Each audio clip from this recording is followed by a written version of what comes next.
All right, thank you for joining us here tonight at MaxSpeedTV. We're covering IWCR at Kansas with the Gen 6. 125 laps these guys are turning tonight.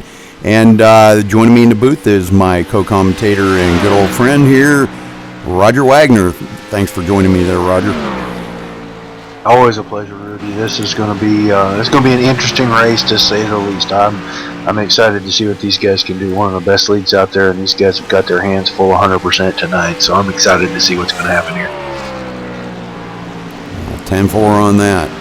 I see a lot of slipping and sliding. I think the guys are really trying to push it. I'm not going to say over their head. That was a bad choice of word, but pushing the car, trying to get the fastest lap out here in practice, and maybe they need to try to just kind of backpedal just a little, and just in my opinion, backpedal just a little bit and try to make it around here safely. And I've already got a couple of heads up here from a couple of the drivers I've been talking to before the race, and they're saying that we may see some cautions maybe at the first part of the race, and then they kind of feel like we may see a good long green flag run. Yeah, everybody's going to have to feel out. This wind is really moving the car around, and it's really just turned forward and it's moving it around a bunch. It's making it really loose up off the exits. So we may see, until some of these guys settle in, maybe make some adjustments, we may see a car wiggling and somebody get wrecked, or that car wiggle and wreck itself. But I don't think it's going to last long, one or two, and that's probably going to be it. Then we're going to see a long green flag run, but what we are going to see is a lot of single file racing. There's the passing is going to have to happen at the end, unless somebody just really falls off and gives way, because the guys got to run closer to the wall.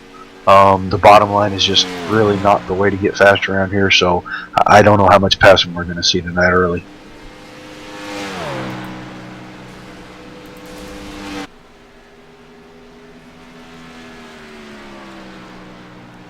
Well, I think it's going to be interesting here once we get started, just to see how these guys are going to handle this, and hopefully they do get a good grip on it here as we get ready to take the green flag here.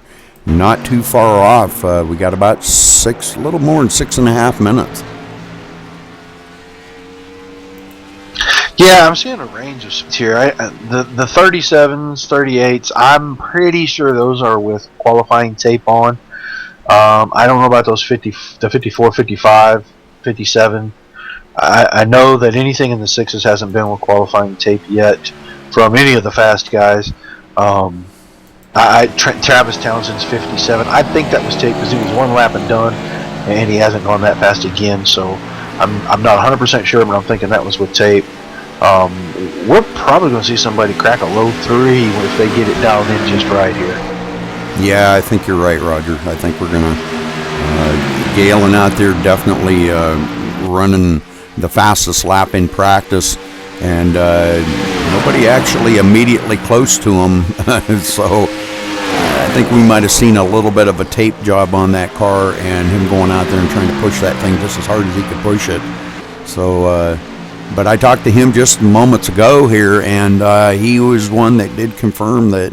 He says he kind of feels like, his plan is to try to run up to the high side, even though it's dangerous up there, run up to the high side, and he said it is wickedly tight coming off of turn 4, so he said it's all going to be about throttle management. Yeah, you're going to really have to hang on to the car to get it off of turn 4, because the wind wants to push it at the wall, and your hands want to peel it away from that wall, and those two combined really just tend to get the right rear corner to give up and break loose. But if these guys are really smart and they keep their right foot up and down, feathering that throttle coming off the corner, and we're going to see a lot of really good racing. That's for sure. Yeah, Brian Wilderson, 372, Galen Gidman, 384, Nathan Sedlick, 394. So they're picking them up at the end. Getting ready for qualifying here. Coming down to 4.5 minutes here. Kind of wanted to let everybody know, talk to I guess I don't know what you'd want to call them, the owners, I don't know what you'd want to call them here, the CEOs of IWCR, and we are going to probably be broadcasting on YouTube starting next week. So I do want to kind of make sure everybody, and I'm sure everybody's going to probably try to get a link over to you. So that's excellent, because the high def over there is going to really make this look amazing, just phenomenal. Yeah, I've done some major computer enhancements here, so hopefully it all pays off in the end. But you can follow or subscribe to our YouTube channel. It's if you just look up MaxSpeedTV 1 on YouTube, and that's where we will be running. That's where all our YouTube videos are at right now, and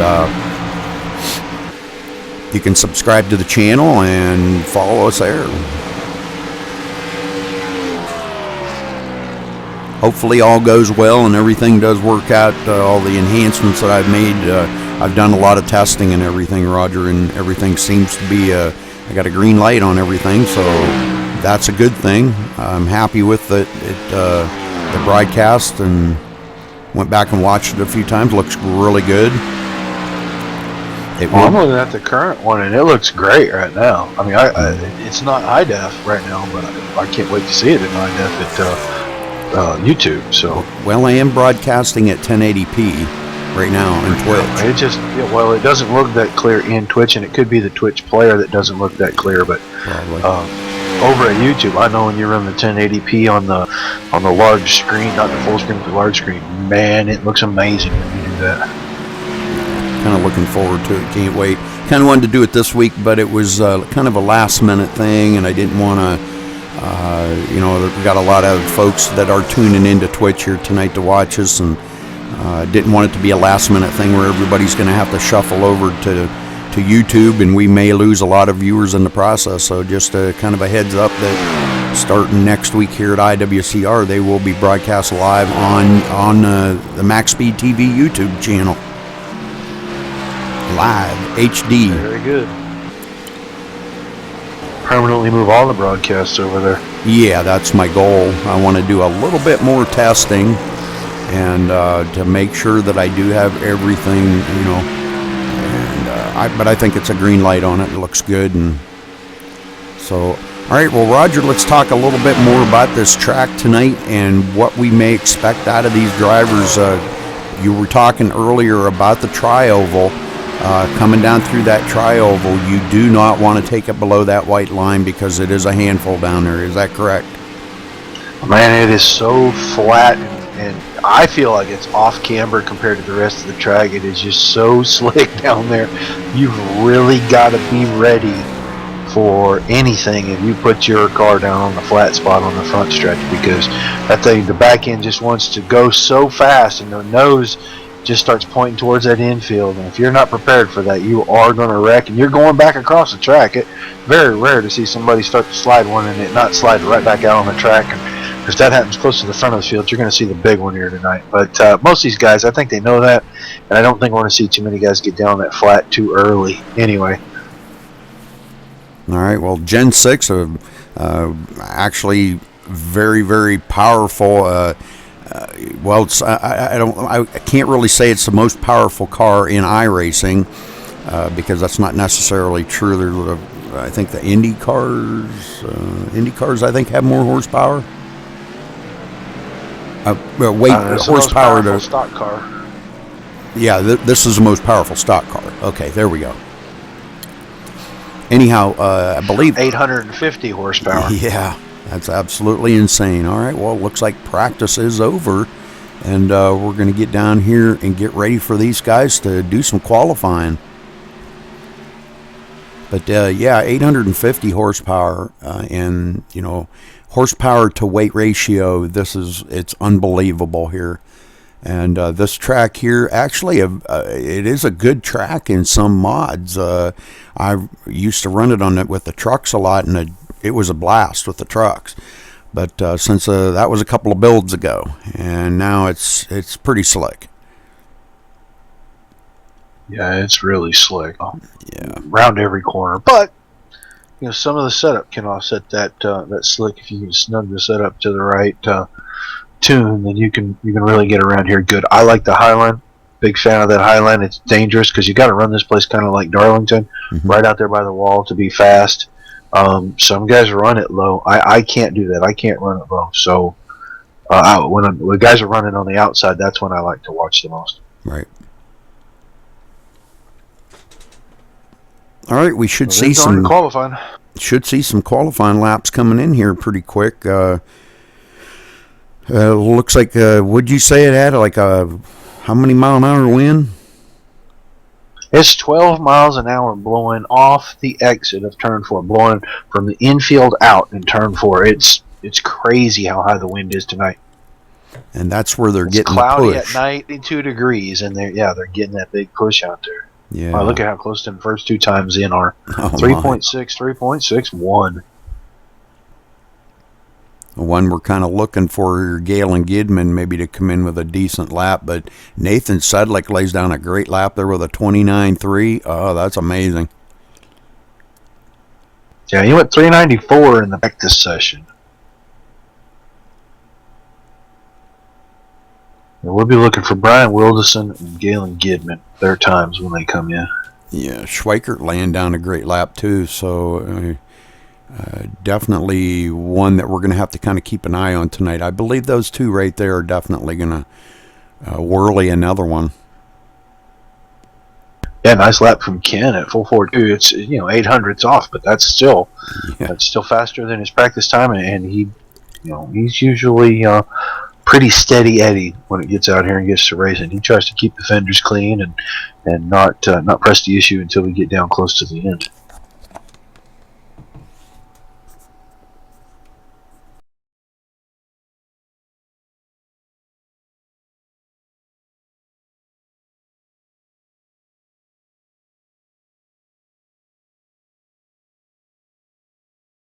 Whew.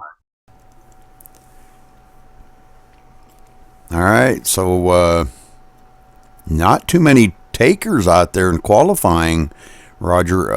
Eight guys have turned laps in qualifying. Yeah, Wilderson didn't do anything near what he did in practice. Yeah. He's 3/10 off. 9 guys have qualified, so we may see some late qualifiers come in, but now we're starting to see. Gidman 441. Yeah. And that's about what he turned, almost what he turned in practice. I think it was a 413 he turned in practice. A 384 in practice. So he did. Oh, he got up there then. Okay. Yeah, what we may be seeing is these guys are actually going out for qualifying laps, but they're not completing the lap because they're spinning coming off of turn 4. Mm-hmm. That could be. That could be. And if you get any contact or off track or anything at all, it doesn't count your time. So that may be what we're seeing here. Some guys spinning off 4, going down through the infield and not getting the lap time. Plus, it messes up your second lap. So Shaner and Drake coming in 8th and 9th right there within the 9s.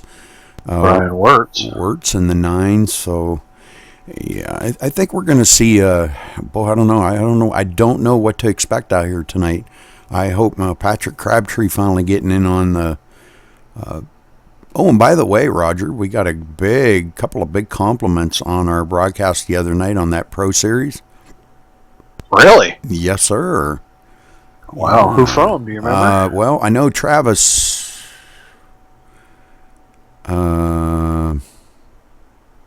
Travis Brown said something to me, and I'm thinking, who the heck was the other one? There was a bunch of guys. All the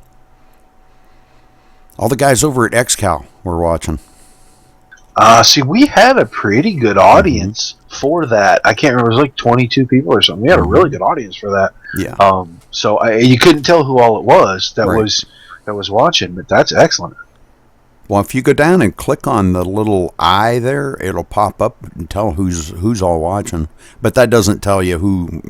everybody has a different login, and they go by some pretty odd names sometimes. So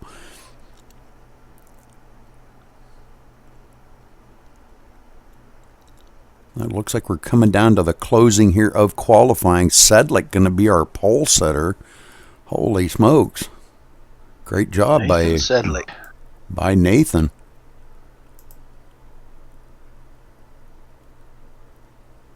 We had 21 take time in practice, but your time and my time, we just won't count those. Right. So we had 19 drivers, which is pretty good, and that's going to be a field here. I went out and did some laps so I could kind of speak intelligently about what we were doing in here tonight. And I had to give Johnny Foley a little bit of grief for going faster than him, and I'm going up to the booth. Very cool.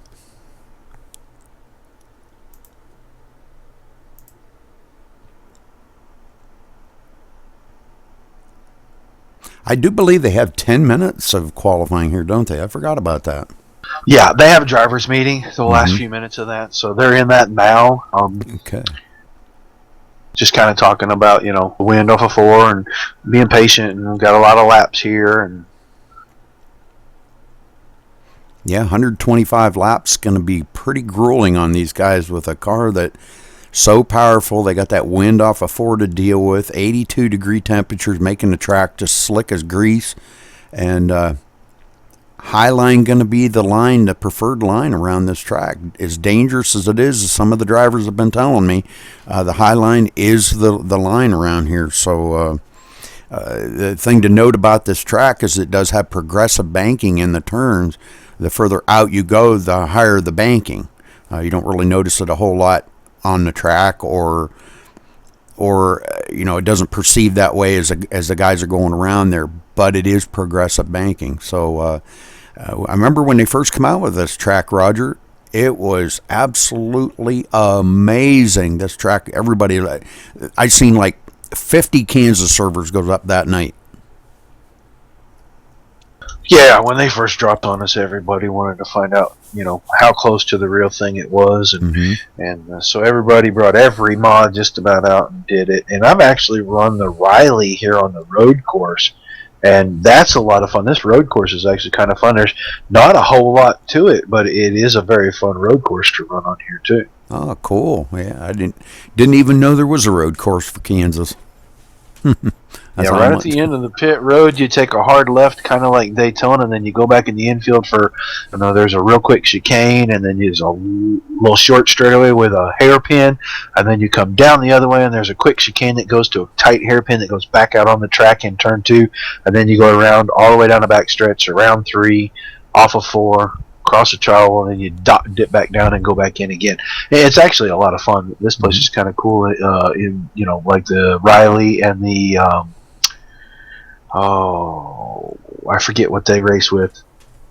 I knew I'd do that if I started talking about it. I'd forget one of the cars. But anyway, it is a lot of fun. This place is fun. I've actually run some laps here in the Star Mazda, and that's a lot of fun to run around here too when you get the set right. Mm-hmm.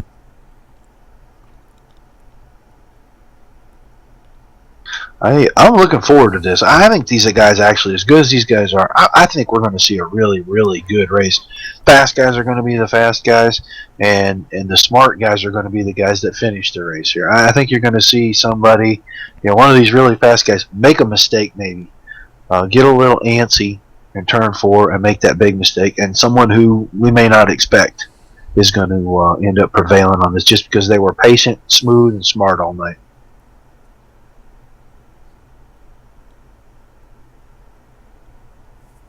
We're about down to it here, buddy. All right. I don't think you're going to see. I don't know this Trevor Hurdle. He's new to the series.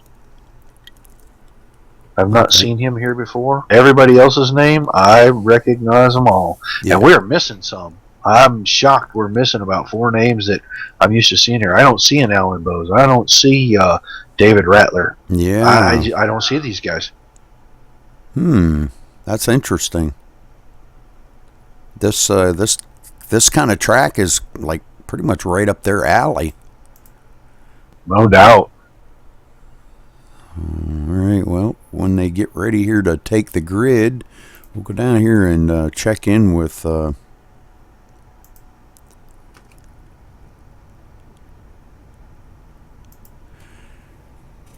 We do have a little bit of time, but Nathan Sedlick coming in on the pole with a 29.360 in the number 35. Has not taken the grid yet. We'll wait till he does take the grid. Not too many cars in the field. Looks like we've got maybe, what, about 19 cars? Yes, sir. That does sound correct.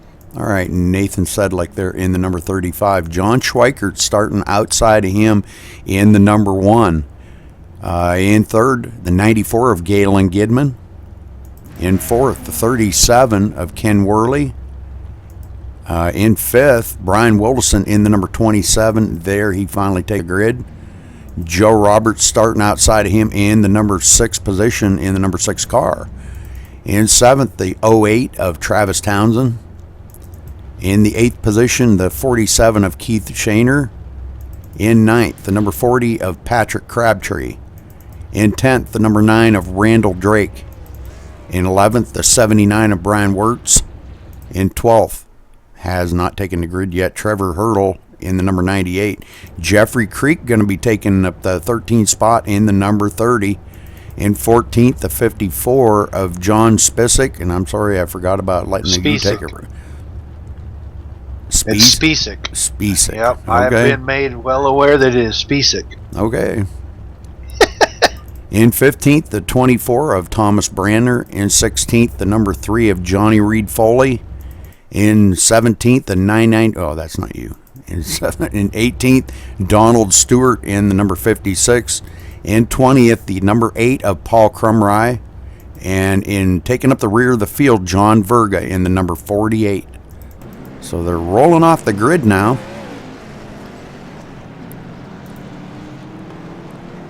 And Roger, I'm gonna let you call this down and get this thing rolling, because this is going to be an interesting race here to watch, I believe. All right. Wow, see, John Schweikert's got new paint on his car. That is beautiful.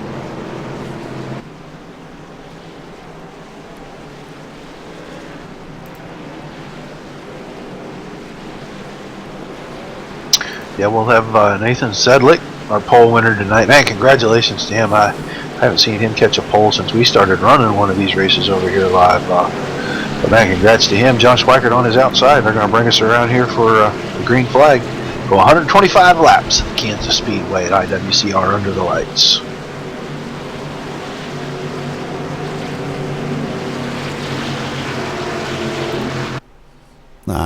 You didn't do that.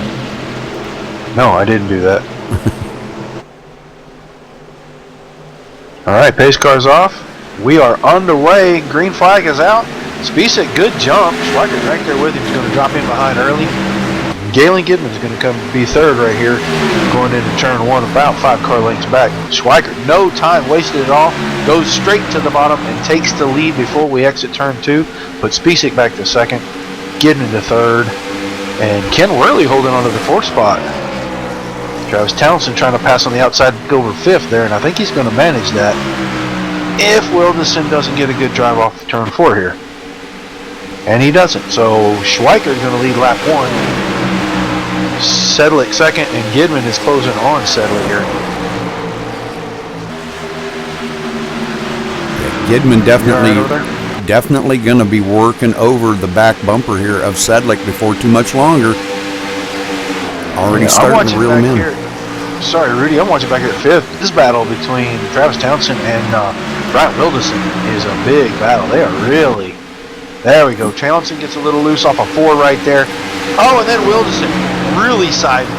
And he saves it. Save. Almost. He got down on the grass. If he saves this again, he brought out the caution.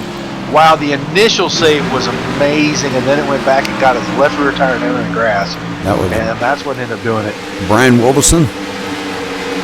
Brian Wilderson, yeah. He did a fabulous job. He was trying to miss Townsend coming off a 4 sideways there a little bit.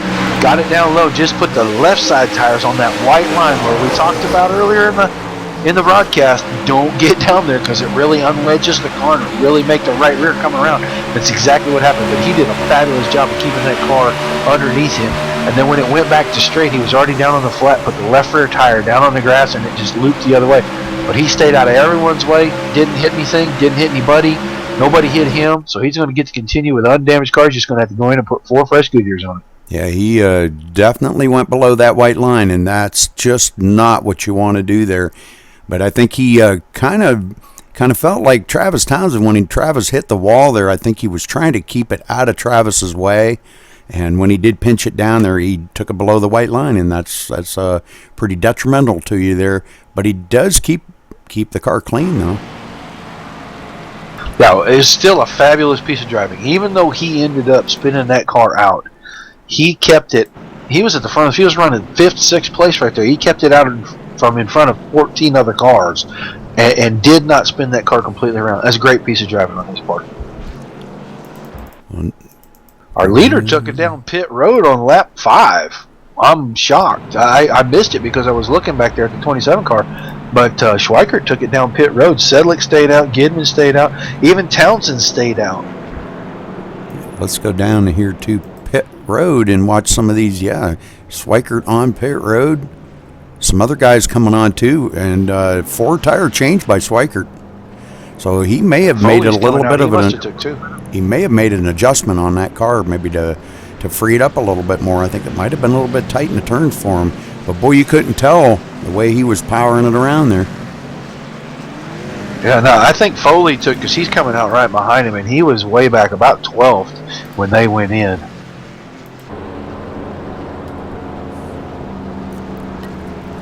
All right, back up here to our leader, Nathan Sedlick, leading him around. And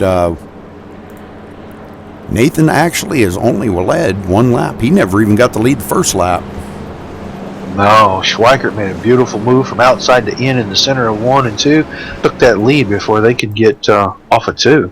Yeah, that's pretty amazing. So first caution of the day here on lap, I believe that was lap 3 when that came out. Welcome all the Twitch viewers to our broadcast tonight. I see we have a few. Very good.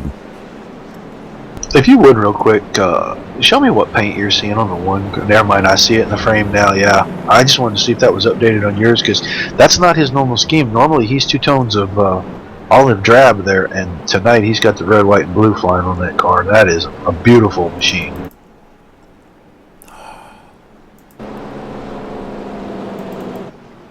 Man, why does they keep doing that to me? I don't know why it keeps doing that. Okay, we're going to go back here. John Schweikert, yeah, the red, white, and blue with the stars on the hood. Yeah, that's not his normal paint, but man, that thing is beautiful. Mm-hmm. Great representation for the men and women of the Marines. That is a beautiful machine. I love that car.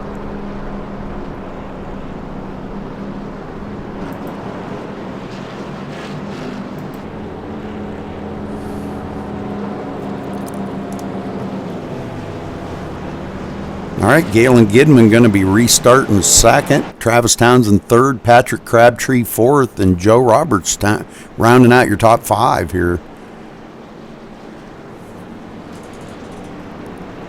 Yeah, a little shakeup when Schweikert and the rest of the bunch went into pit road there. I was shocked by that. I had been back at the back looking at Wortman's car to make sure he didn't get any damage of any kind, and next thing I know, I flicked back to the leader, who I thought was the leader, and he's rolling down pit road. It was unexpected, to say the least.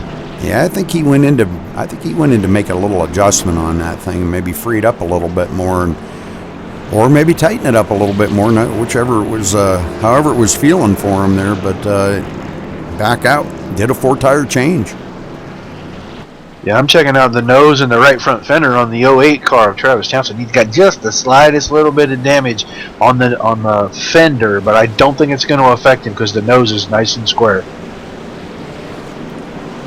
Well, that's going to be the ticket here tonight, to keep them things as clean as possible, aerodynamically, to keep them fast. So, all right, well, Roger, they're coming around here, and I'll go ahead and get this back underway.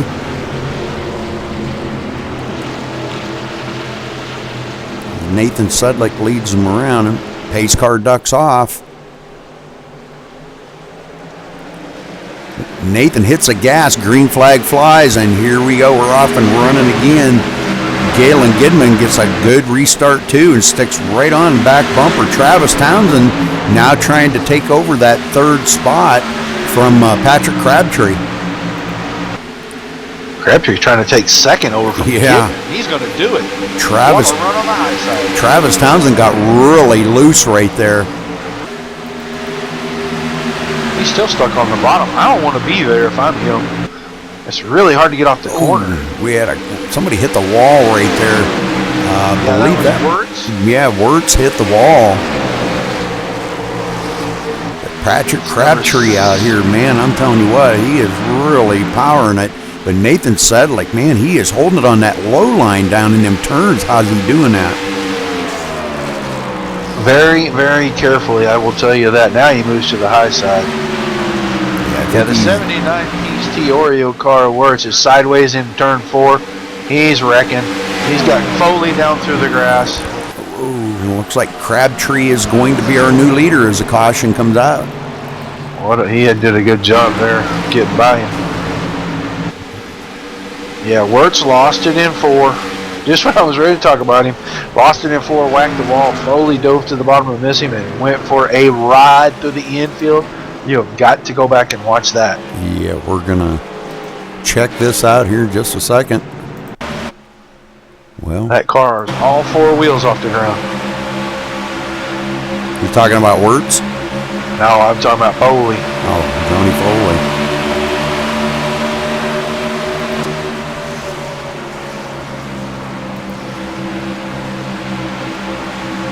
Yeah, this was going on right ahead of them. Wirtz in the 79. It looks like getting really loose. Contact right there with Spisak. Yes, sir. Just ever so slight. The car looks like got loose before that because he checked up for the 24. Then he come down and got right on the door of the 54 and it got him loose. And Foley dives left to miss, and right at the entrance to the grass between the track and pit road, all 4 wheels come off the ground and he dukes a hazard that car through the infield. All right, Spisak up to 3rd now.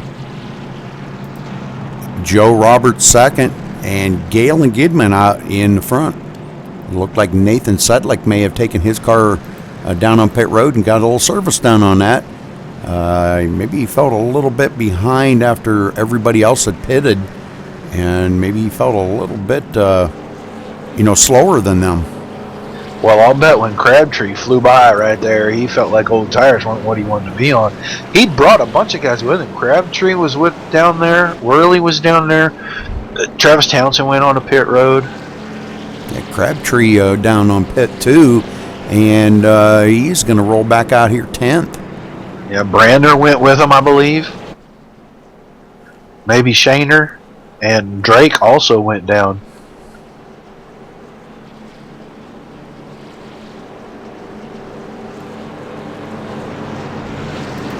Okay, this is caution number 2. We've had 3 different lead changes. Already new leader. On lap 12, already 2 cautions. Yeah, new leader Galen Gidman.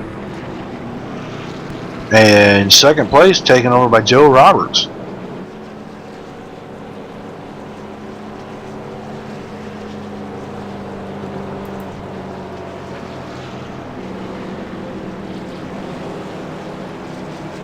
Joe Roberts representing the Pittsburgh Penguins NHL organization tonight. Yes, sir. In that Roger Wagner paint job, I believe that is. I like that job. I love it under these lights, too. It looks really good. That gold really jumps into these lights. Oh, yeah, definitely. I like Spacek's paint behind it. Plain, that simple, looks good. That's a race car right there. That looks really good. That Pennzoil Platinum car, that looks really nice. This whole group has great paint. I love to come see these guys. Every one of them's got beautiful paint jobs on the car.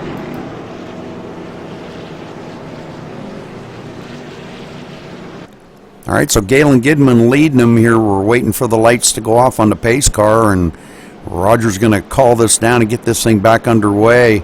Long ways to go here yet. Coming to 113 laps to go. Already 2nd caution in 12 laps. think we're going to see that start to thin out here. I think we're just seeing a product of that turn 4 wind causing cars to be a little snug and then be, push loose. And when the guys start getting a little more accustomed to how that feels and able to adjust their style of driving to get off that exit, I think that's all going to settle down. We may see a really, really long green run here pretty quick. It looks and like Wirtz is taking his car behind the wall. Yeah, just going to say, all right. So he hit that outside wall pretty hard, Rudy. I wouldn't have been surprised if he knocked the rear end of that car. I didn't look at it after the wreck, but they took it directly behind the wall. Wow. So Randall Drake, the last one on in the field here. Everybody's still on the lead lap, though.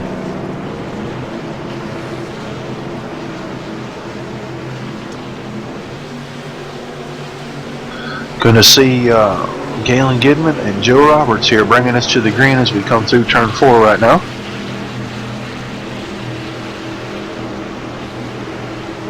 Going to let that Ford Mustang pace car in, and Galen Gidman is gone. Roberts was asleep at the wheel. The green flag is out, and Roberts is going to lose second to Spisak, and Schweikert may take third away from him with an awesome run down the inside. Yeah, Joe Roberts loses 2 positions right there in a half a lap. And boy, the guys are wiggly. Oh, we got one. Done. Workman got loose off 2, never collected. He got Spisak. Who? Wilderson? Wilderson, that's what I meant. I said Workman, didn't I? Yeah, I think you did, but it doesn't matter. I got him. Yeah, it's Brian Wilderson. I'm sorry. Let's go back and take a look at this. Ooh, and Wilderson almost got 2 of his other 3 teammates in his wreck. He was definitely a little bit loose going into turn 1, but comes out of turn 2. The car's wiggly right in front of him, and it looked like he was trying to save it. And that was Nathan Sedlick that got into the back of him, and so both of them guys are going to have a ton of damage. Oh, and he does clip the 47 car. Keith Shaner down there in turn 3 bends up that right rear corner. Wow, that's going to be difficult on the rest of this, because that right rear corner is where all your downforce gets made for the rear end. Yes, he does. Clips him as he goes by, so that's too bad.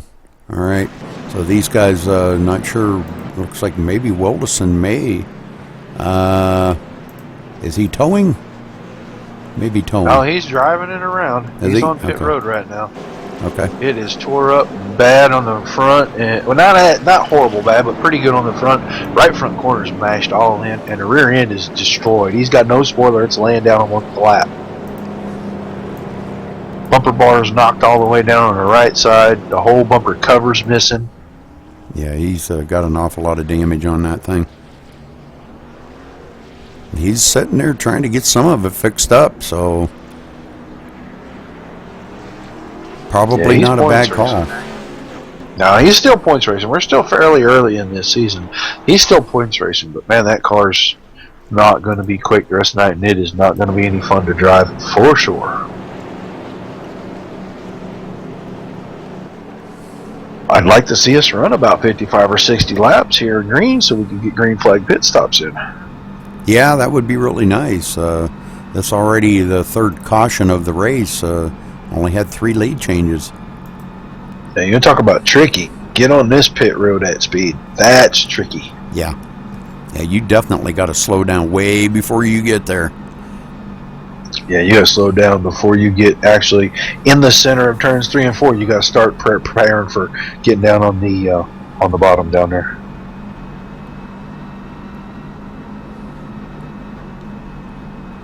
Well, Rudy, you know what? I want to get down here right quick. I want to talk to Joe Roberts and see if he was just flat asleep on that restart right there.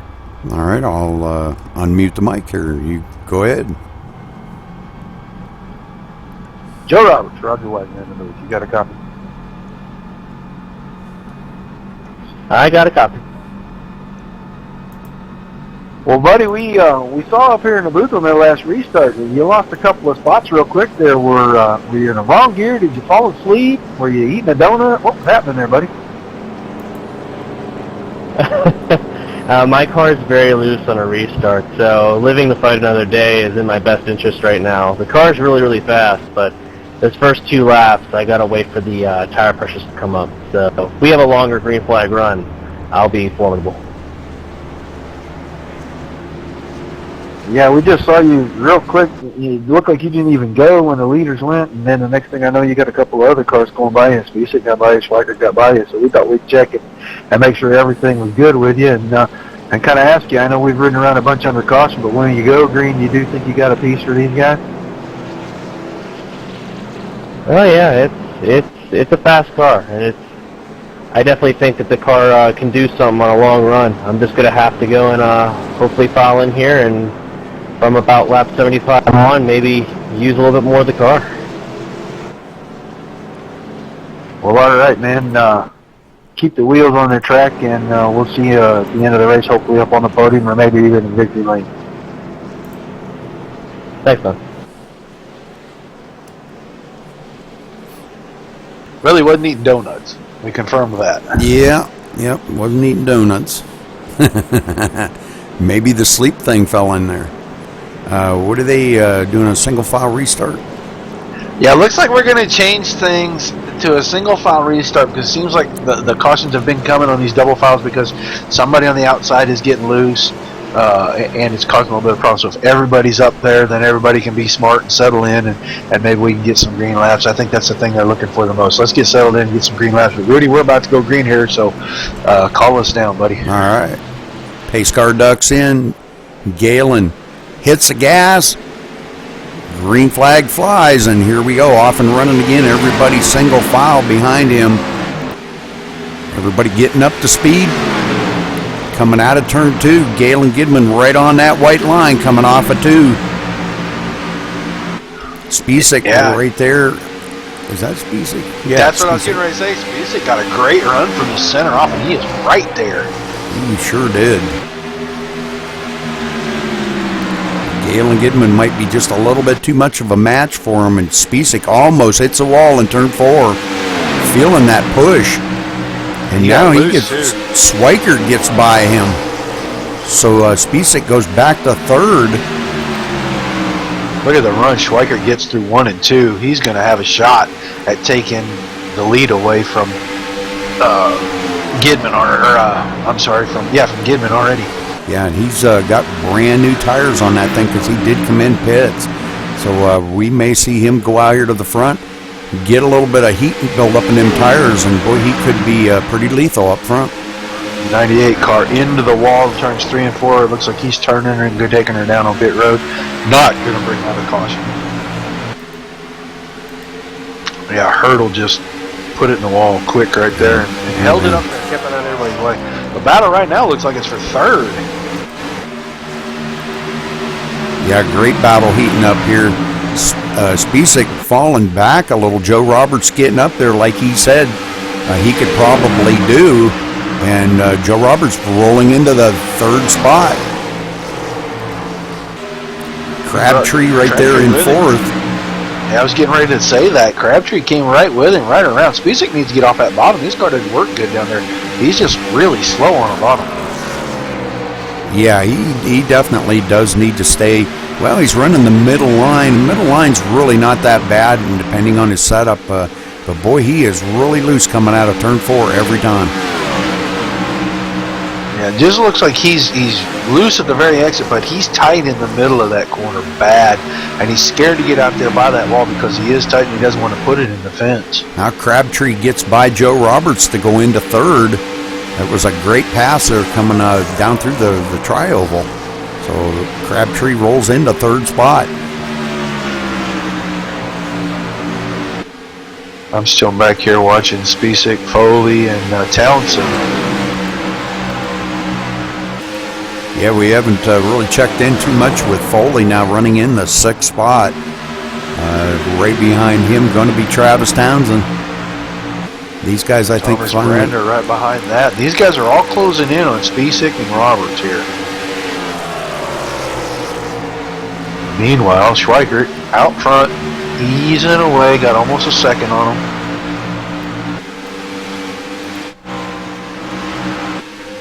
Foley's making his bid to take 5th place away from Spisak right here in turn 1. Well, looks like he's got it. Coming out of the turn. Comes up. Oh, and Spisak in the wall. oh, and he can't save it. He got Townsend. Oh, and now Townsend hits the wall hard in 3. This is going to be a big wreck. More Drake. and more people getting into it too. Yeah, Drake. Wow, Worley and Shaner barely get slowed down right there.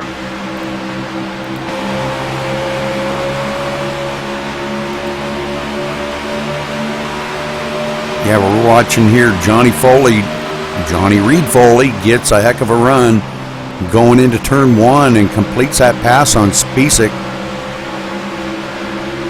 Spisak really loose, hits the wall there coming off a 2, and boy, he just comes right down across the track in front of Travis Townsend, and Travis taking a lot of damage on that, and it looks like maybe Townsend's done. Oh man. And Yeah, he's smoking going down pit road. He's pretty much had it. Yeah. Spacek's car is destroyed, all 4 corners, front, rear. Only thing it probably don't have a dent in is the roof. Everybody coming down on pit road here, so let's go down and watch these guys as they come down here. I believe everybody's on pit road right now, aren't they? Or Thomas Brander's staying out. Thomas Brander may be staying out. Yeah. Just to lead that lap. Schweikert on pit road, Galen Gidman, Nathan Sedlick, everybody on pit road here. And I see a lot of 4 tires going on. Schweikert's away. Patrick Crabtree's away. Galen Gidman, Johnny Reed Foley. So looks like everybody getting back out there. Thomas Brandner staying out. He was running about 8th before the caution came out, just behind that mess that happened there. Yeah, so Spisak taking it behind pit wall, Travis Townsend, and I think Jeffrey Creek may have even taken his. So we may have lost a few more drivers here tonight. We may be down to about 14 drivers left on the track now. Brandner comes down pit road. Decided, you know what, I stayed out there and let a lap. Let me go down and get 4 fresh tires. If he didn't, he would go backwards real User fast. was moved to your channel. Rudy, I found Travis Townsend. I wanted to hear from him what he saw happening right there going into 3 and 4. You with us here, Travis? Yeah, I got you. Man, that tough break there. It looked like you were starting to come forward, like maybe the car had finally come in and it was coming to you a little bit. You were kind of coming forward, and then chaos. Kind of give me an idea of what you saw there. Yeah, it was a rough night leading up to that. I got in the wall there once and pretty much running the fixed setup. I didn't make much changes off of it. I didn't get much practice in this week, so I felt like it was starting to come to me a little bit there. I was just taking it easy, trying to save the tires, keep it out of the wall, trying to save the car, and I think it was a 54 there got crossed up in front of me. I saw him hit the wall, called it out on TeamSpeak from my teammate behind me, but I just picked the wrong way. I thought he was going to stay in the wall, and he come off the wall and got me. Yeah, it's kind of what it looked like. It looked like he come off a 2 and got loose, and when he did, it just completely went out of control, and he put it in the outside wall, and he was just kind of along for the ride after that. 3 or 4 other cars end up in that. And I didn't think it was going to be that big to begin with until you hit him, and then it just really got ugly. Yeah, just one of those things, like I said, just, pick the wrong way. So it's the way it goes sometimes. We'll be back next week and try it again. All right, I appreciate you giving us a chance to talk to your buddy. Thanks. Yeah, thanks for talking with us, Travis. No problem. Thanks, guys. User was moved out of your channel. I wanted to grab somebody that was in that, and John wasn't in, so. Right, yep. All right, well, Schweiker going to be leading them around here. We're going to get the single file restart again. The lights are off on the pace car, and we are going to go back to green flag racing here in just a second. Schweikert, Crabtree, Joe Roberts, Galen Gidman, Ken Worley breaking into the top 5, and Johnny Reed Bowling going to round out 6th. Keith Shaner 7th, Donald Stewart, Paul Crumry, and John Berger your top 10. All right, Sedlick back to 11th, Brander 12th, Randall Drake in 13th, and Brian Wilderson taking up the rear of the field here, I do believe. No, I take that back. That would be Randall Drake taking up the rear of the field. Yeah, I think he made another pit stop right there. I think he got some damage in that wreck. Just a touch. All right, Roger. Well, I'm going to go ahead and get this back underway here. Pace car ducks off. Schweikert brings them to the line, holding them back. Takes off, shifted through the gears. Green flag flies. Patrick Crabtree trying to hang on to the back bumper of him, but Schweikert too strong on that restart. And when Johnny Lightning's got it tuned up tonight, he is flying. I'm telling you. Oh, and Crabtree loose. And now he's got Joe Roberts coming right up on the tail of him really quick. Galen Gidman into the picture now. And Galen Gidman coming up on Joe Roberts really quick. So boy, did he close up on him really quick. Ken Worley's hanging tough there in 5th spot, ahead of Foley too. 2 of the WCR cars right in the top 5 right now. Galen Gidman a little bit loose coming off of 2 that time. And he's lost a little bit of ground to these guys up in front. He's trying to run that middle line, and not sure if that's the best line to run, but Randall Drake's back on pit road, Rudy. oh, okay. He's got massive damage on their right front. I thought he got in that deal, and I think his toe might be knocked out a little or something. They got the ruler out. They're measuring it just to see if she's square still. I don't really think it's too square for him. And it looks like Galen Gidman losing another position as Johnny Reed Foley gets by him, but Galen not happy with that. Trying to fight back. Coming across the stripe, Galen Gidman moving back to the 5th position. Now he gets a run on the inside of Johnny Foley here, but not sure if he can hold it. Johnny's up on that high side right where the grip is, and Galen tucks it in underneath him, behind him, to try to hang on to that draft. Coming into that dreaded turn 4 where all that wind's blowing.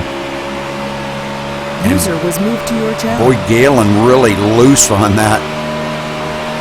Yeah, it looks like he's fighting that tight middle push loose condition on the exits at both ends, but he's running so low in 1 and 2, and it doesn't matter in 3 and 4 because the wind is just moving the car around so much.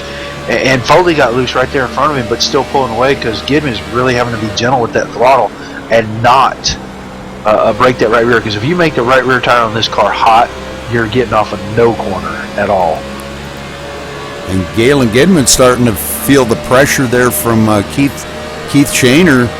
Keith had a good run coming up on, but look at Galen coming back now, fighting back on the inside. Oh, and Johnny Reed Foley gets really loose.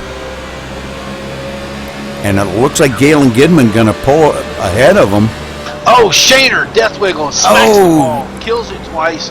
He's blown the motor in that car. Oh, man, and that does bring out the caution. Dang it, that is bad luck for Shaner. He was having a great run coming up through there. I have found Mr. Spisak, and he is out of the infield care center after one heck of a ride. And real quick, I wanted to talk to him while you were showing that replay of what happened to Shaner and find out his side real quick. We already talked to Townsend. So, John, tell us kind of what happened there, buddy.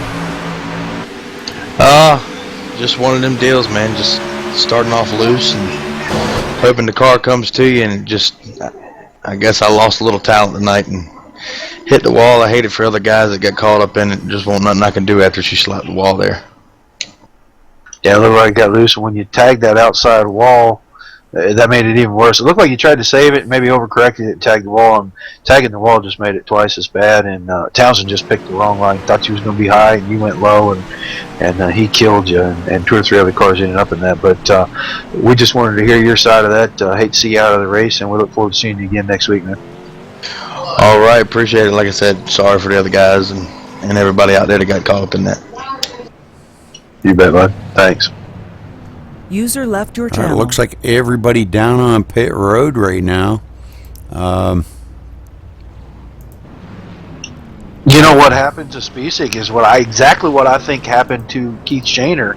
He just got loose right there, coming through too, and it just, he did not recover the car. Right. Joe Roberts staying out, leading the lap. A guy from Pennsylvania here driving the Penguins car, so good to see Nice. a fellow Pennsylvanian up there in the lead. I used to be from Pennsylvania. Well, Rudy, I want to do something that's kind of personal. I want to go down and holler at Ken Worley real quick. I got to ask him. He's a new grandfather, and I want to ask him how that feels, and how well he's running tonight. So if you don't mind indulging me this, I would like to do that real quick. Sure thing. Well, you let me know when I can open the mic. Go right ahead. Please. You got it. Ken Worley, Roger Wagner. You got a copy, man?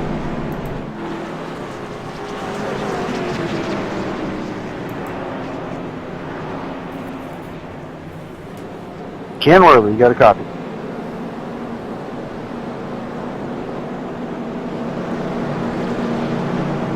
He may not have a mic.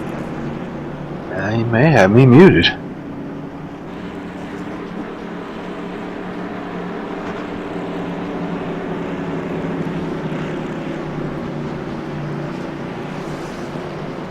Yeah, I don't think he's going to talk to me. I don't know. Maybe he's mad at me or something.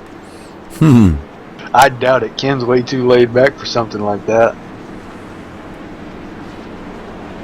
All right, well, we tried. Yeah, I wanted to talk to him. I wanted to find out about that new grandbaby.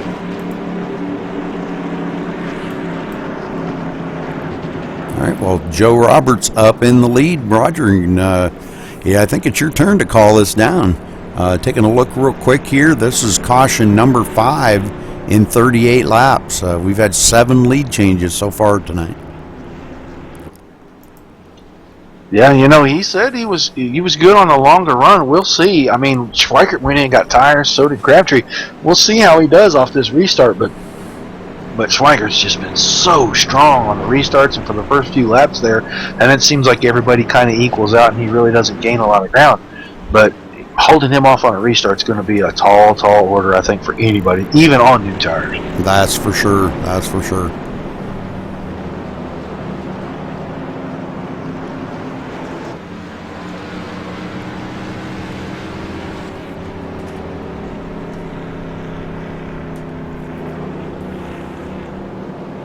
Well, it's good to see Joe out front there. He is a pretty tough racer.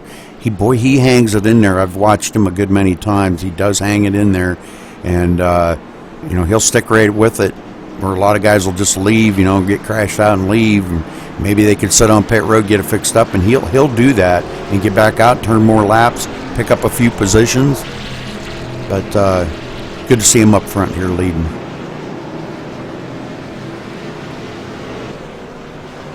Yeah, I'm going to see how long he hangs on to this spot, how fast he goes back, and if he does go back, how far he goes back. I mean, Schweikert, Crabtree, Gidman, all right there. We're about to go green here, pace cars off. Joe brings him down, takes off, green flag flies. Gidman got out of the way for some reason. He went down on the apron, got out the way of everybody for some reason. Yeah, I don't know what the heck happened there. Me neither, but it's a good start by these front three, nice and even. Everybody kind of spaced nicely. And look at Schweikert closing up on Joe Roberts here for the kill. And Patrick Crabtree in tow. Them two, boy, showing the power here. Goodness, did Crabtree take it down into 3 deep? I think he had to check up to stay off of Schweikert. Those two look like they're pretty much evenly matched out here now that, boy, oh boy. It looked like Crabtree had to back out of that. That time Schweikert said, no, I'm going ahead of here, and you want to follow, come on, but I'm going to take the lead over.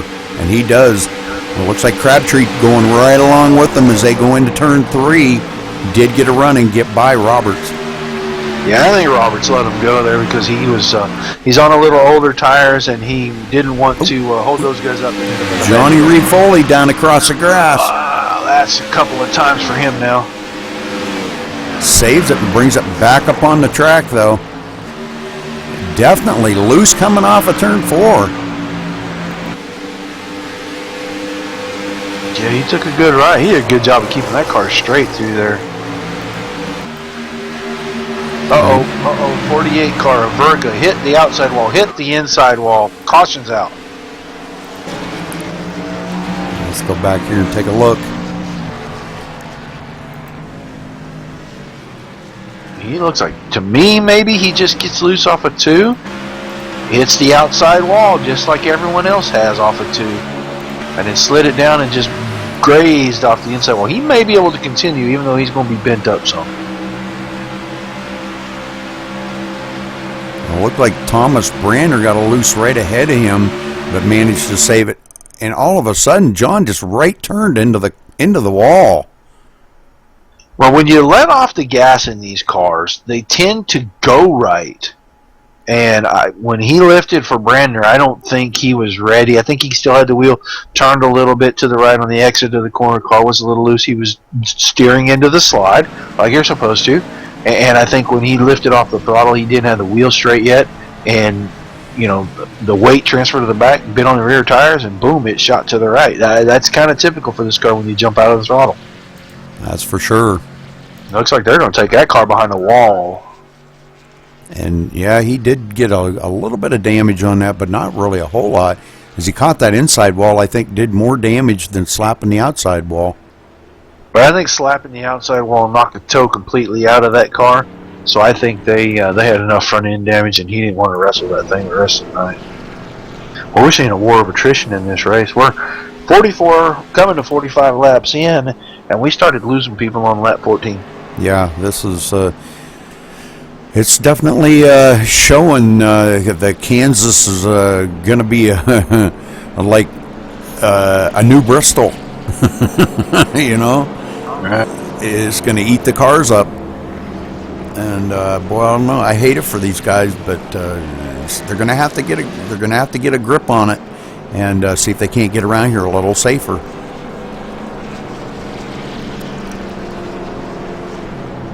Well, you got to have that patience, especially with your right foot here. That's the big thing here.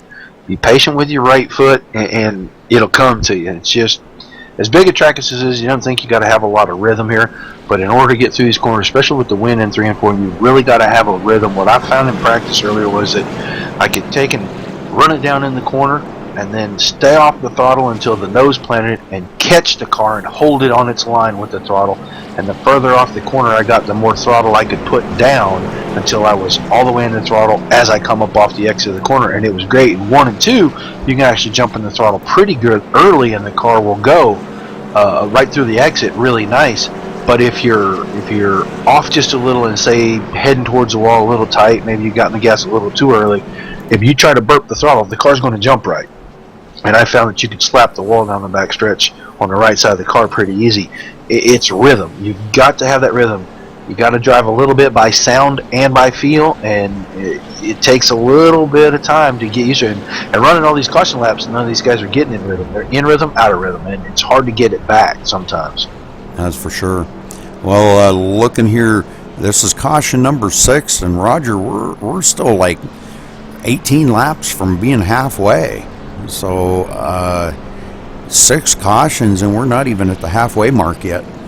Yeah, we just passed a little past a third of the way through this race. I hope it smooths out here pretty quick. I mean, the war of attrition, we're going to be down to having about 13 cars on the track, maybe 12. Yeah, Shaner's still not back out on the track yet. Randall Drake 4 laps down in 13th right now, and Shaner's still on pit road. Oh, now he is away. So Shaner does get it back rolling again, but he's about 10 laps down.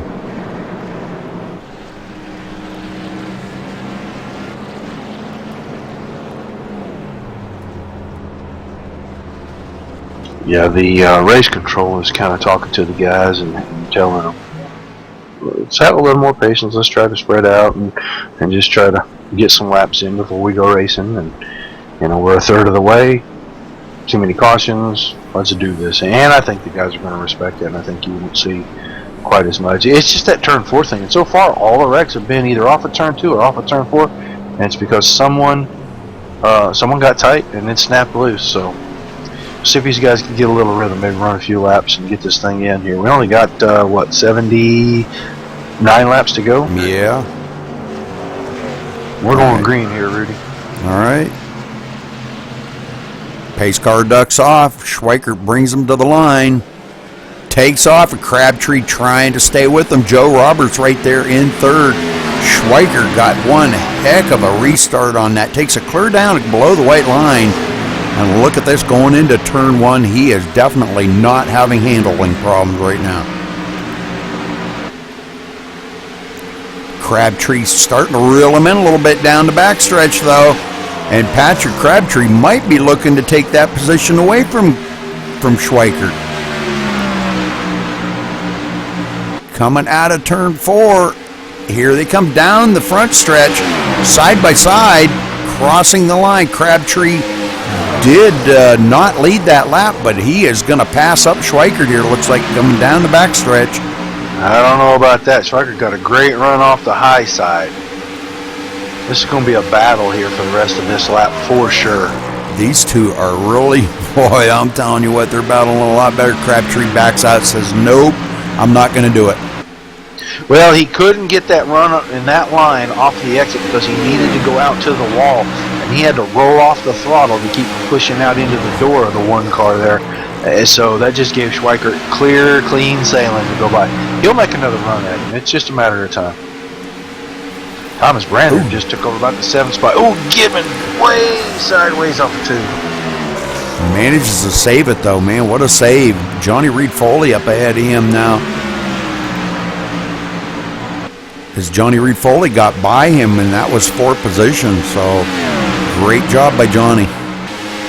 Schweikert just put the left side tires down on that white line and felt the the right rear give up just a little bit. He had to jump off the throttle just a little, and that allowed Crabtree to close right back up on him again. Oh, Crabtree has to back out of it or he was going to hit him in the rear. Wow, that got close. Yes, it was. That was like too close for comfort right there.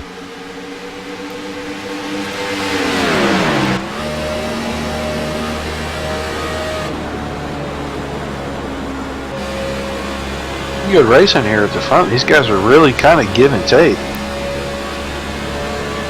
As you can see, Patrick Crabtree sawing on that wheel, boy. I'm telling you, he is really giving that car a workover to try to keep up with Schweikert. Oh, Schweikert loose.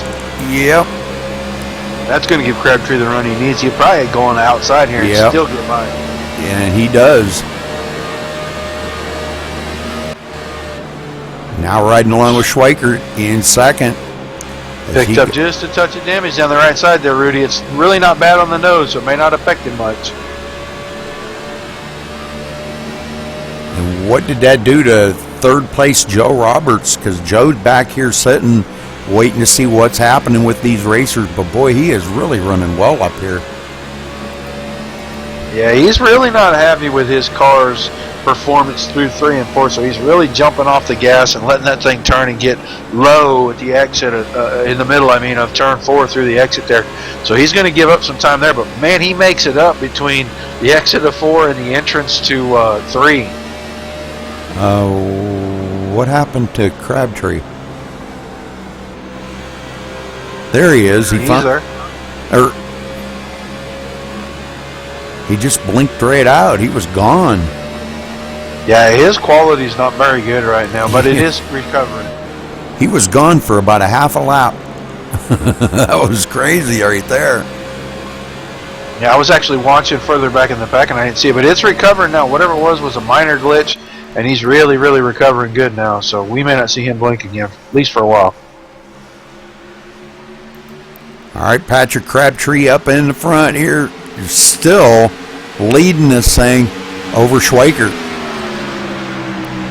Well, let's go back through the field here. Schweikert in second, Joe Roberts third. Nathan Sedlick having a good night up here running in the 4th, has led a few laps. Johnny Reed Foley has not led a lap yet, but running in the 5th position. Galen Gidman has led 10 laps. Here he is back in 6th place. might be dealing with a little bit of a handling issue. Not really sure. Maybe tweaking on that car as the night goes on, try to make it a little bit better. Ken Worley been right in the top 10 here all night long, doing a great job. Thomas Brandner in 8th, has led a lap, got that valuable point. Donald Stewart in 9th. Paul Crumry in 10th. And it looks like Brian Wilderson back here in 11th place. I'm showing him 1 lap down, though. Yeah, Randall Drake's the last car on track at the moment. Yeah. Because Keith Shaner is back on pit road. His 19 laps down, trying to get that car fixed up so he can get back out. Schweikert takes the lead on the outside going into 1 from Crabtree. And, man, he just let him go. He had to as fast as he went by. Great pass. Gotta wonder if Crabtree's setup's really good for 5-10 laps, and then maybe it's not as good. Now that could be, because we see that a lot. Some of the guys they do have like a really fast setup on new tires, and as the laps go on, it's not so fast. And then we see guys the other way, like Joe Roberts was saying earlier. There, his car's not really good on the short run, but it's better on the long run. And it looks like they've taken Shaner's car behind the fence again. May not have been able to get that fixed.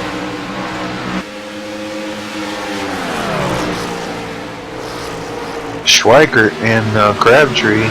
Crabtree closed back up on him. He's within a couple of car lengths here, but they are going to catch Brian Wilson here in a lap or 2. And we'll see how that works out for the both of them.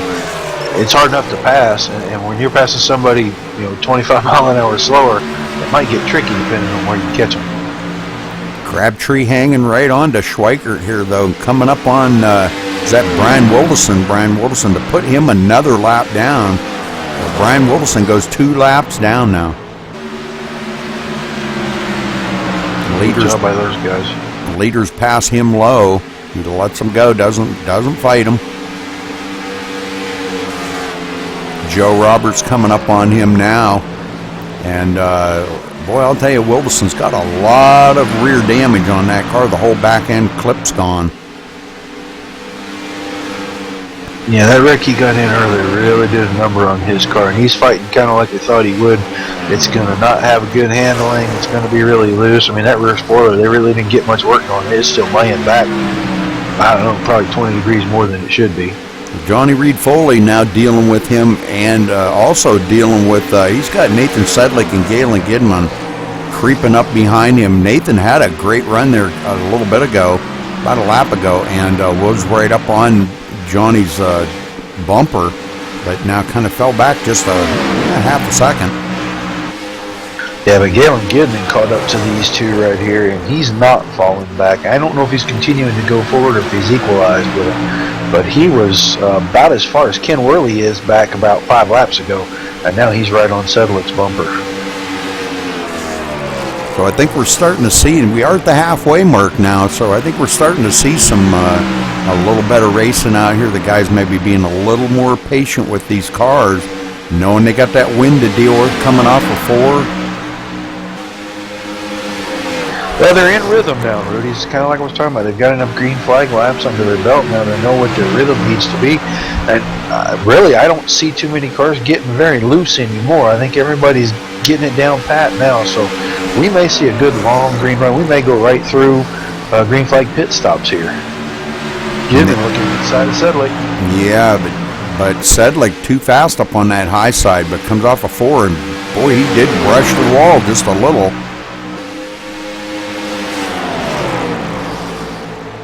Oh, he just gave it a little kiss, that's all.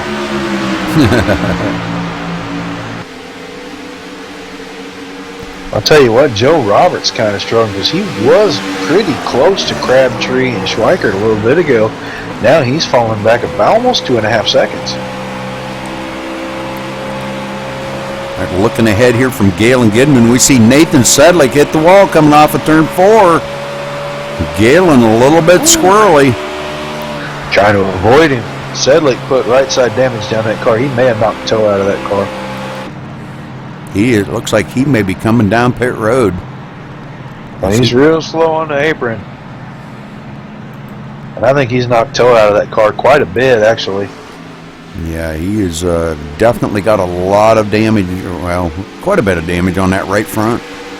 Left front, too, and I don't know if that was there before or not, but that right front is mashed up real good. He hit that wall pretty hard. All right, so let's get back up front here to John Schweikert. No caution yet, which is a good thing. Yeah, John's actually moved out on Crabtree just a little bit there. Oh, Crabtree's super loose off of 4. What a save. Yeah, he lost a ton of momentum off of that. And he is stopping on the track here, bringing the caution out. Stopped on the track and brought the caution out. That's not good. I think he broke something. He's done. So that's going to right behind the wall and gone. That's going to put Joe Roberts up into second here once he crosses the line. So caution out again. Caution.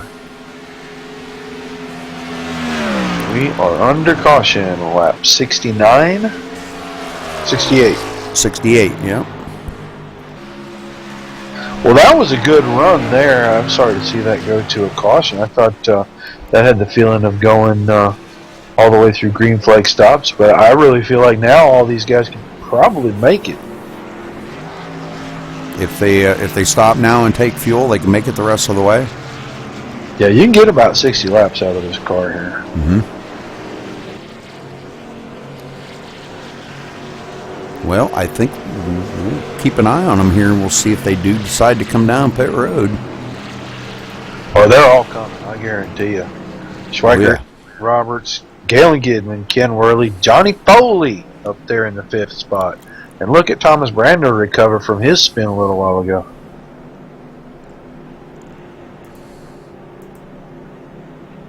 Wilderson, a lap car, came in on this first go around here. That'll give him an EOL penalty for sure.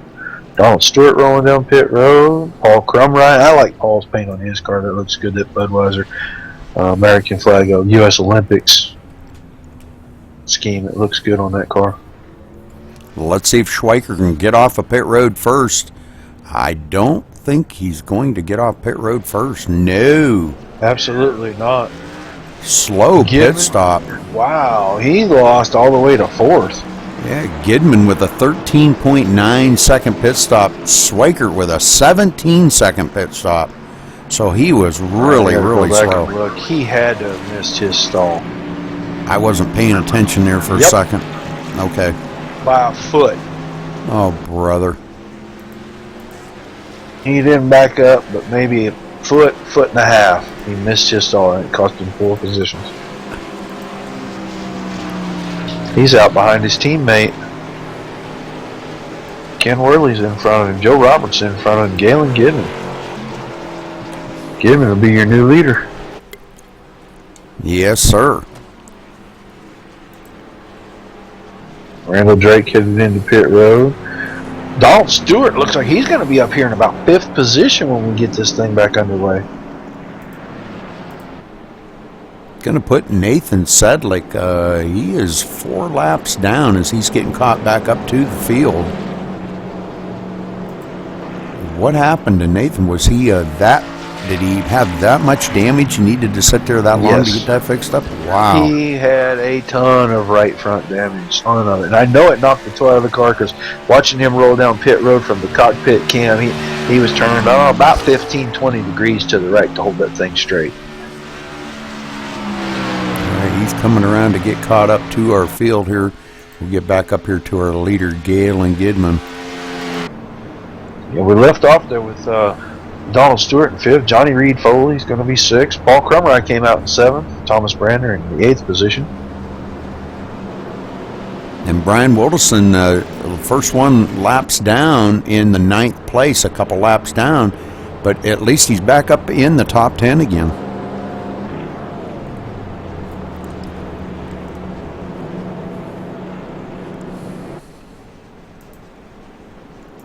He's back on pit road, and he had went down pit road before.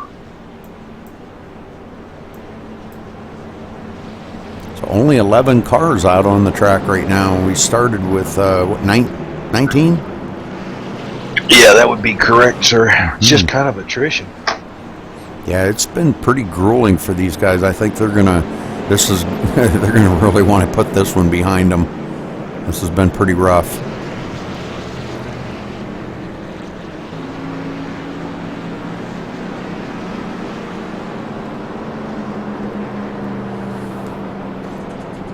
Pretty rough for these guys.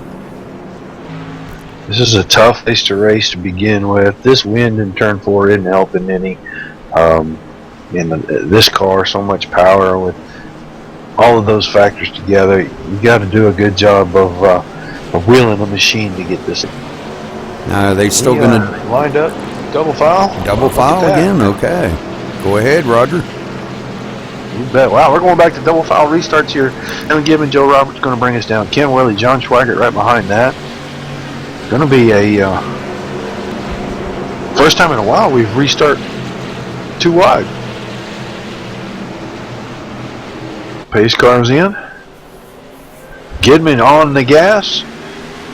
Green flag in the air. Worley making a bid for second over Roberts, who's really still fighting that loose early thing. And he's going to drop back. He's going to lose another spot to John Schweikert here. So Schweikert out there. Schweikert out there on them new tires really does well for a few laps, and doing quite well. Johnny Reed Foley hanging right behind these guys in 5th.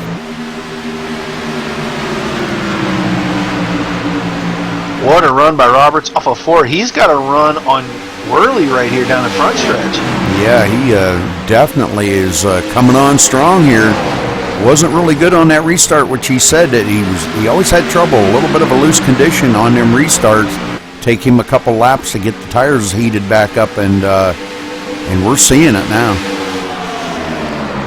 Wreck on the backstretch, Brander. Oh, and Donald Stewart's in it. Paul Crumry in the middle of that. Big wreck, big wreck. Oh man, Thomas with a lot of damage on that car. Let's go back and take a look at this. Last lap, Stewart got loose right there. Brander got loose, and oh my. Yeah, same thing that's been happening off of 2. Just got it loose, and when he lifted, it went to the right, and Stewart didn't know where he was going to be, picked the wrong line, and just, wow. Brander almost had that saved on the backstretch, and it looked like it might have, boy, it just kind of like shot right. And, oh, man, a couple of them getting into it. Crumry, oh, man. So Brander with a tore-up hunk of junk, that thing. It just turned into a hunk of junk. You need to call the wrecker for that one, I think. Instant junk. He is trying to make it around the pit road here, but, boy, I don't know. Go back and get in-car view from Randall Drake on that wreck and watch the 56 car. Let's see if we can go back here.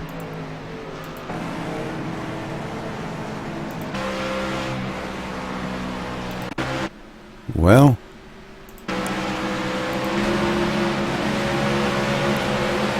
in car, you say? Yeah, ride the cockpit view in that wreck right there.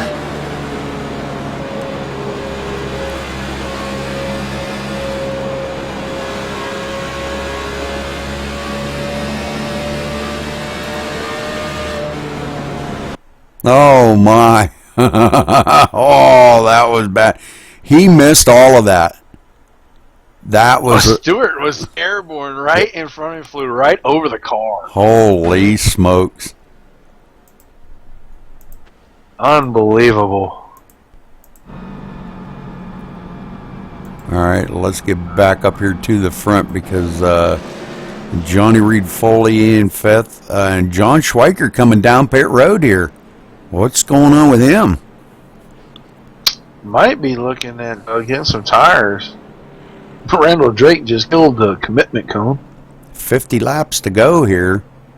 This could could give him a little bit of an edge over some of these other guys that stayed out. Plus, it guarantees his fuel mileage, so... Let's see. Gidman out front, Worley second, Roberts, and with Schweikert going in, that moves Foley to fourth. All right side tires going on Schweikert.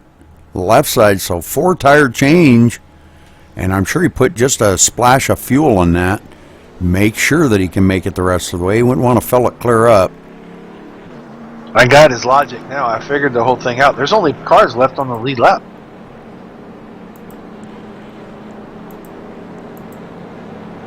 Yeah, that's he's not going to lose like a whole ton of position on that. So he was third. Yeah. And now he'll be fifth. Yeah, I'll give up 2 spots for fresh skins. Mm-hmm. Good call. Good call. Crazy. Man, this has just been a war of attrition. I did not think we'd see this. I thought it'd smooth out and we'd see that long green one, but cautions breeding cautions again. And tell you what I think. I think it's the fresh tires. These guys are, until the tires get a little wear on them, the cars are just crazy tight in the middle, crazy loose on the exit. Once they get a little wear on the tires, they know that they're tight from the center out, and they're able to throttle them a little bit better. But it's just not working out on fresh tires because all the wrecks have been on fresh tires pretty much. Yeah, this is a caution number 8 too, and that's we've had 13 lead changes. So pretty crazy for these guys. I don't know how they're doing it, but man. All right, well, Roger, we're going to get back here to green flag racing. I'll get ready to call this down here when they come around turn 4. Get this thing back underway. Going to be taking lap 78 out of 125. Everybody doubling back up now. Worley going to be starting on the outside of Gidman. Well, let's see what Worley's got for Gidman because he started coming on pretty strong there. Yeah, Brandner's on pit road trying to get something done to that car. Don't know how much they can do to it, but right now we've got 9 cars on track running this race, 5 on the lead lap. All right, pace car ducks off. Gidman brings them to the line, takes off, shifting through gears. Green flag flies, and we're off and running here again. It looks like Joe Roberts trying to get a run here on Worley. And Foley's trying to get a run on him on the high side. Yeah, and it looks like Joe Roberts does get by him. Schweikert goes with him, so Worley loses a couple of positions right there in turn 1 and 2. Johnny Reed Foley now on the inside of him. Meanwhile, Gidman saying, keep Schweikert back there. That's for sure. As he's starting to pull away a little bit now. Already a half a second back to second place. Schweikert clears Roberts through 1 and 2 here. Now he can set his sights on Gidman there. See if he can run him down. He's got a lot of time to do. He's still got 45 laps. Yeah, lots. Gidman crazy sideways through 4, and that is going to do it right there. He's going to lose the spot. He's going to lose second. He's going to be back in third. Foley can't get there before they get to turn 1, and he'll get it back underway again. But wow, was he sideways in turn 4. Yeah, that was, man, I don't know if it's his setup or what, Roger, but, I've noticed he's really, really good on brand fresh tires, brand new ones, okay? And then as soon as he gets a couple laps on them, it's like they really get greasy. He may caught a big gust of wind there coming off of 4, though, and made him really wicked loose. But back up front, John Schweikert. 4 is bad. Schweikert, he just seems to be on a rail tonight. Definitely showing some muscle out here, but on new tires, and he knows this. That's why he stopped, I think, to get those new tires. Well, it gave him an advantage for sure the first 5 laps because he got to the lead and he's stretched it over Roberts just a little bit here, but You know, Joe Roberts said, my car's fast. It's just got to come in first. So he may be sitting back there pacing him a little, biding his time, waiting for everything to equal out so that he can start going after the one car. Gidman's still dealing with a little bit of a loose condition here. Johnny Reed Foley catching up to him here. Not really looking like he wants to get by him. I think he's just kind of wants to ride and get some of these laps chewed down, and this is what these guys should have been doing from the get-go, is get some of these laps down, and maybe 30 to go or something, start pressuring the cars a little bit and racing each other. You know, that first part of that race, Roger, you know as well as I do, you've got to race the track, you know, and then at the end, then at the end of it, you can race each other. Yeah, I want to see if we can get a word with Don Stewart here. I'm sorry. Okay. User was moved to your channel. Don Stewart, you there, buddy? Hey, man, that was a heck of a ride you took there a minute ago. Just a bad choice. Didn't know where that car was going to end up, or what happened there. Kind of walk us through what you saw when you were coming down the backstretch, man. Who's he talking to?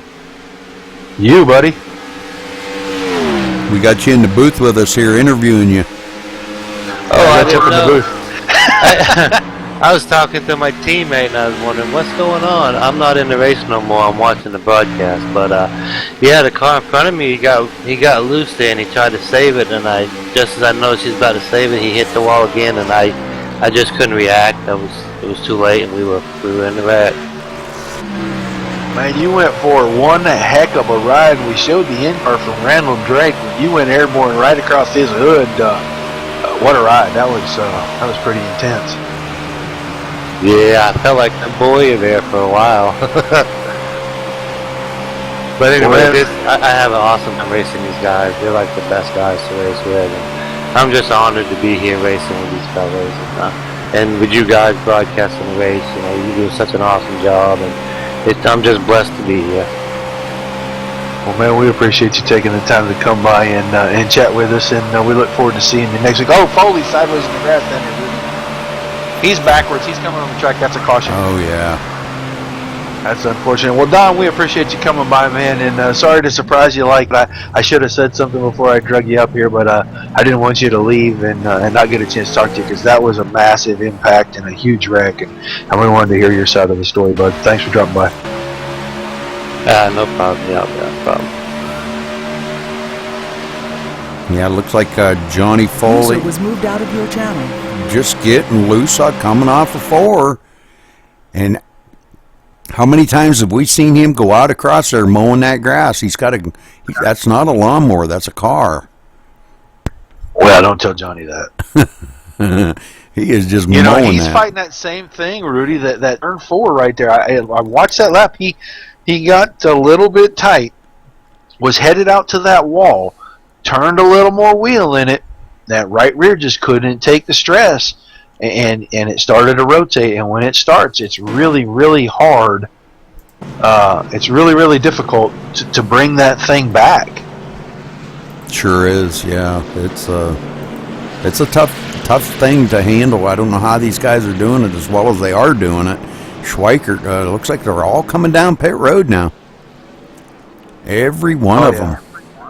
Everybody wants tires. We still got 5 on the lead lap, including Foley. He's got a little bit of left rear damage. I don't know how much that's going to hurt him. The front still looks good. That left rear, they might be able to pull that out a little bit for him. I don't know that he's going to be able to go up there and try to take the lead now, but he'll probably be able to stay on this lead lap and finish in this top 5 pretty easily here. Schweikert hitting his pit stall pretty good that time. Galen Gidman as well. Let's see what kind of pit times that they come out with this time. Looks like Schweikert is going to get off first, though. Joe Roberts second. Wow, nice exit speed by him. I'm telling I was going to say real quick that Randall Drake was our lucky dog. He got the wave by here. Oh, very good, very good. We'll let these guys catch up to the field, and then I may see if I can get a word with Galen Gidman right quick. Okay. Let me know when.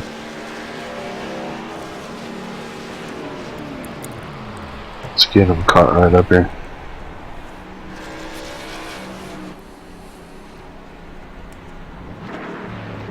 Alright, let's see if we can holler at him right fast here. You got it. Galen Gibbons, Roger Wagner up in the booth. You got a copy? Hey, Roger. Well, man, we've seen you go forward. We've seen you slide back. We've seen you get loose. How's your race going? How's the car feeling? And you think you got something for old number one up there? Well, my game plan to win involves John wrecking, so I don't know that, aside from that, I don't think I have anything for him, but we'll try to bring it home top 3, and car's pretty good. I mean, it could be a little faster if I wanted to run it up top, but it's just so treacherous out there. I kind of want to points race a little bit and run the middle to bottom and, you know, live to the end of the race. So we'll see how it goes, but I'm enjoying it. Well, points racing isn't a bad deal. I mean, this just kind of seemed like it was a war of attrition, and I don't want to be that guy or nothing. You got to put a bounty on that guy. Who knows? You might end up in some mess, and you might get a shot at this. You never know. It's been a rough race out here, and I don't know that we've quite seen the last of the yellows, so, you know, who knows what could happen. But just stick around, hang in there, and we'll know what we got to do at the end, and maybe we got a little bit more than we're showing. Well, that's a good thing. You're keeping your cards close to your vest, and I'm just kidding about putting a bounty on old John. I love watching you guys run. He's one of the good ones, and you know, when you win a race, especially when that guy's got all 4 wheels on the ground, and you beat that guy, you've accomplished something. But good luck to you, and hopefully we'll get a chance to talk to you either on the podium or in Victory Island this evening. Thank you. I'll go for both. All right, Roger. Sounds pretty confident in that car tonight. Well, I think we just got, I'm not going to tell you everything, interview for the first time from that guy. So I kind of like that, and I'm interested to see if he does have a little more than he's letting on. Mm-hmm.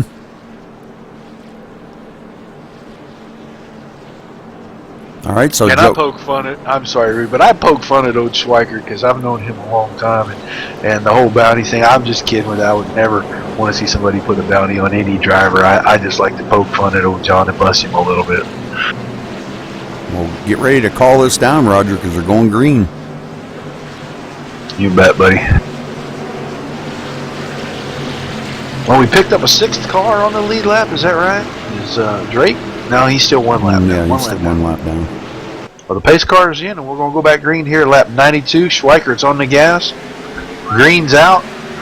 Joe Roberts, again, having to be patient with that car a little bit. He's probably going to let Worley go, and is Gibbon going to try to take advantage too down here in turn 1? Looks like it. Wow, he got a good run into the corner. Oh, but Worley had to check up for being loose, and Roberts got the run. He's going to hold second. Yeah, good run down the backstretch there as he now kind of reels in on the back bumper of Schweikert. I think Schweikert might be just kind of taking it a little bit easy right now. Well, there's no sense in punishing your tires the first 5 laps. You got to have them for 40 more. Yeah, and you know, and that's what these guys gotta keep that in the back of their minds. You know, yeah, you want to get out there and you want to lead a lap, but you know, you want to finish this race, and that's what I think what we're seeing a lot of these guys thinking in the back of their minds that they do. They just want to finish a race. They know it's been tough, long, grueling 125 laps, and want to keep it safe and make it to the end. Speaking of safe, Worley was crazy sideways off a 4 right there. Galen Gibbon gave him a bunch of room to gather that car up. That was a really heads-up move by Gibbon there. I'm really impressed with Worley's run tonight. He's been up here in the top 5 the last half of this race, and that's really good to see. Really proud of him running up there that time. Gidman diving it to the bottom every time here, but just can't get the speed mustered up to get by Worley. So he's just riding the bottom where he said he likes to be, and you know, maintaining that position. One of these times, though, I think Worley's going to mess up and he's going to get by him. Yeah, that may be what he's waiting for, is Worley to make a mistake. Like and there it is. Oh, and that car went right. Worley was ready for that, and he really did a good job of keeping that car from going right and hitting the wall. Good job by him. Yes. You know, I was going to say before that started to happen, I'm wondering if, because after 5-6 lap is is really when Gidman gets loose. Right, sorry, I caught some radio chatter that was kind of funny. I'll tell you in a second. But Gidman running down on the bottom is not getting his right side tires a little warm, and that's why he's getting loose off the exits later as the run goes on. That could be, yeah. He's using up that right front. I'll tell you why I giggled now, because I heard the radio chatter immediately after that. Gidman asked if he could have a caution to clean his pants out after Worley got loose in front of him. That's good. He said, I need to change the wardrobe. Can I have a caution, please? I'll bet you that did scare the daylights right out of him. Well, it wasn't me, I promise. Maybe a little more than the daylights, huh? Yeah. That was kind of shaky there. Oh, Gidman, a little loose coming off the turn that time. Yep. I just think that maybe he is punishing the right side tires by running down so low at both ends. But he's, in the interview there in the in-car, he said he doesn't want to run around the top because it's so treacherous up there. So maybe he's paying the price for that. Could be. Joe Roberts now 0.9 of a second behind Schweikert. Schweikert out here just powering it around here, riding on that high line where Galen said he just don't feel comfortable up there riding. I don't either. Whenever I see that wall coming, I don't like that. Meanwhile, I wanted to let you know that Keith Chainer's machine, the 47 car, is back on track. He's just out there making laps. He can probably pick up several positions here. He can probably get inside the top 10 pretty safely, probably around 9th, maybe 8th place. If he can stay out there and finish the rest of the laps. Well, right now with he best I think caution, he can get. Caution. Paul Crumride threw a caution. One of the admins threw a caution for something. Johnny Maybe Foley. Debris? Oh, Johnny Foley. Johnny Foley going around again. Just pushed a little on the exit of 2 and didn't let it come out to the wall, tried to keep it down. And the same thing that's been happening. The car went to the left, and when he jumped off the throttle, it came back to the right real hard. Now, he hasn't hit anything again, but that car's still got a little left rear damage. He gets really loose on the backstretch here, coming off of turn 2. Almost has it saved. Boy, the guys are like almost having it saved a lot of times. And I think it's just a matter of their oversteering it, trying to correct it. And and when you jump off the gas, when you've got them wheels back to the right and the weight transfers back on the rear tires, it actually lets the rear end grab some grip, and it'll throw it out there because the tires are turned to the right on the front. The car needs to go to the right, and boom, there you go. And then you're trying to save it from going that way, and you oversteer it back to the left, and he ends up looping it right there. All right, well, everybody down on pit road once again, and we're inside 25 to go here, so this is going to be interesting here to see how everybody's going to do here. Now, Schweikert first one off pit road, and it looks like Joe Roberts beating Galen Gidman to the line again. And Ken Worley actually beat Galen Gidman to the line that time, too. Oops. Johnny Reed Foley's staying out. Wants to lead a lap.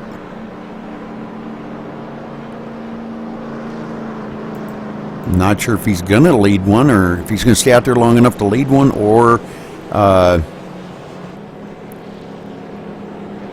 don't know. All right, well, Shaner back out there right ahead of him is going to get one of his 32 laps down. Going to get one back, though, but it does pick up one position right now. He's up to 12th. Johnny Foley coming down on pit road. Yeah. If he can stay out there, the only cars I think that can still finish ahead of him will be Drake, Wilderson, and Sedlick. I think he can get ahead of all the rest of the cars on track. I'm talking about Keith Shaner, and end up at least in the 9th position. I don't think he can get enough laps to get ahead of Sedlick, because Sedlick is still turning laps. So 9th position, but that's inside the top 10 in your points racing. Every point counts, so you gotta get as many in as you can get in. Right. Foley's still going to end up being 5th out of this whole deal here. Good Yeah, points tonight, just not the way he wanted to accomplish it, I'm sure. No, I'm sure not. Well, he's been through the infield grass 3 times, and if it was grass down the backstretch, he would have mowed the backstretch for him, too. Yes, sir. All right, Maybe he needs a Cub Debt paint scheme. Maybe he needs them as a sponsor. Yeah. The Schweiker out front here. Let's see. They should get the 1 to go this time, I believe.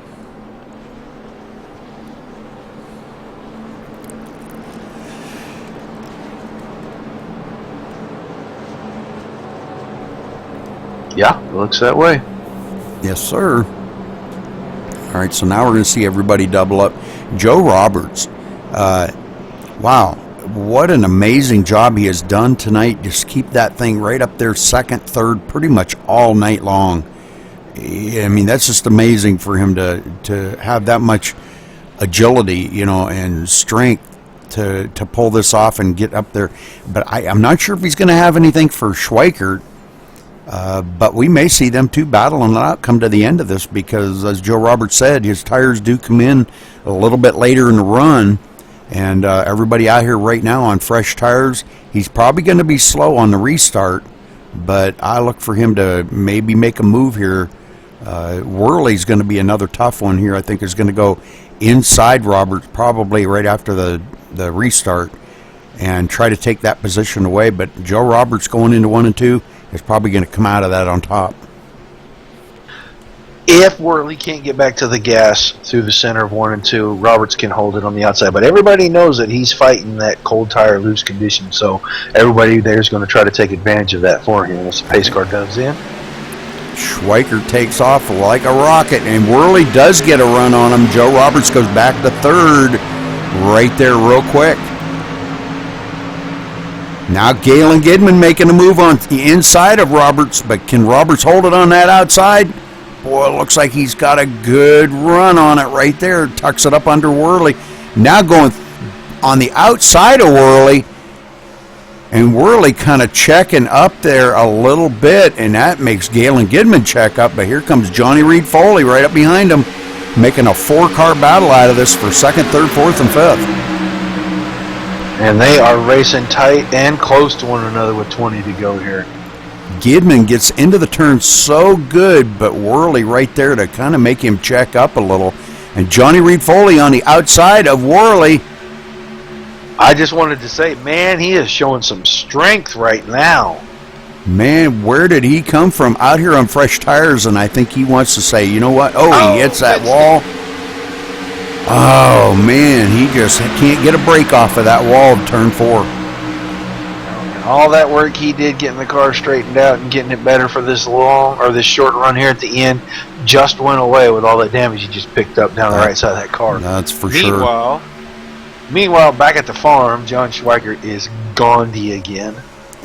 And now it looks like Gidman and Worley still battling here, but Worley up on that high line gets such a great run coming off of the turns. But Gidman got a good run off of 4 that time. As they go, he saved it. Man, he was sideways. They go into 1, and it looks like Gidman does take that away from Worley.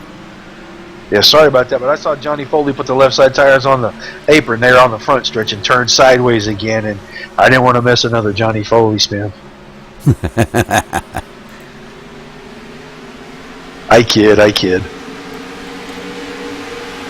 Yeah, Gidman got by him. He showed a little strength. I think Worley got loose there off of 2 on that lap and had to kind of give way a little bit, but don't count him out. I think he's going to go back after him here. Yeah, Joe Roberts now 0.8 of a second behind Schweiker. So Schweiker really not that far out there. He's still within striking distances. We're 18 laps to go, coming to 17 to go. And I think we're seeing Joe Roberts put everything out there on the line that he can actually put out there to try to catch up to Schweiker.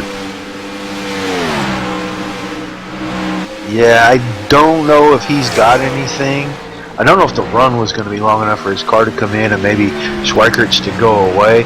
But still, fighting all night long the way he has, and if he can bring that thing home second, I know he'll be tickled with that. Meanwhile, Worley's been on the bumper of Gidman 2 or 3 times here the last couple laps, just catching him at the wrong spots and not able to put a nose on him one way or the other. But he's consistently running a higher line than Gidman, and he's actually making it work. He's getting better momentum for the straightaways. Well, maybe he found something late in the race here now that may work for him, but right now, back in 4th position. Quite a ways back to Johnny Reed Foley, though. 2.2 seconds back here. Johnny, boy, I don't know. He can't get a break off them turns. No, he's fighting a battle that he's not able to win, it looks like. He's as much damage as he has on the right side of the car, bringing her home 5th. That's probably about as good as he's going to do tonight. And he's probably just going to have to settle for that, as much as I hate to see that for him. But, you know, he's not long, and he hasn't won. The car's won every battle. And look at Randall Drake here running in the 6th position, coming back from a couple laps down, and here he is running in 6th on the lead lap. So great job by Randall tonight. Yeah, he's just been steady Eddie, just keeping it out there. Every time we get a caution, taking that wave around and getting another lap. He's kept on it all night long. He's going to have good points night tonight.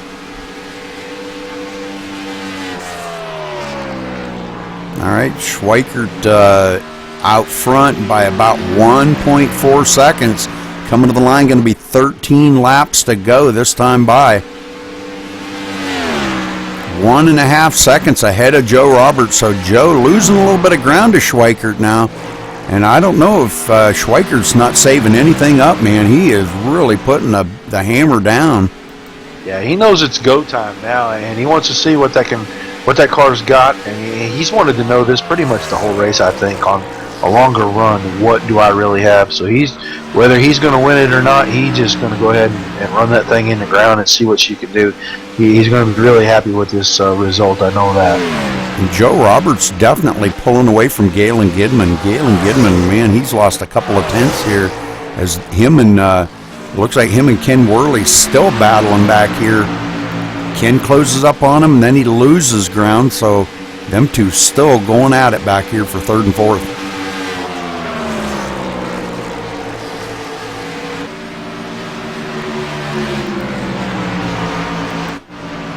Johnny Reed Foley back here at 7.5 seconds behind our leader, running in 5th.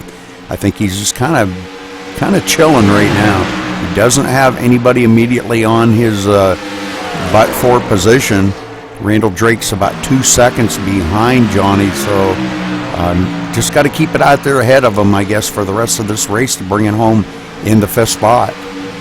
And Ken Worley had his nose on the outside of Galen Gidman through 1 and 2, and just could not complete it. Don't know if he got a little tight or what, but it looked like he backed off just a touch there at the exit, and now he's got to run down the front stretch. This is the battle right here for 3rd place. The real battle on the track is for 3rd. Galen Gidman got loose coming off of 4 that time, and that allowed Ken Worley to close right up on him big time. Worley's a monster from the center off, where Gidman is really weak. He's just not able to get himself and keep himself in a position where that run helps him get position going into the next corner. All right, Galen does a little better coming off of 4 that time, but Worley definitely close, man. Oh, man, right there in striking distance. Worley lost a little bit that time going into turn 1. Galen drove that in pretty hard.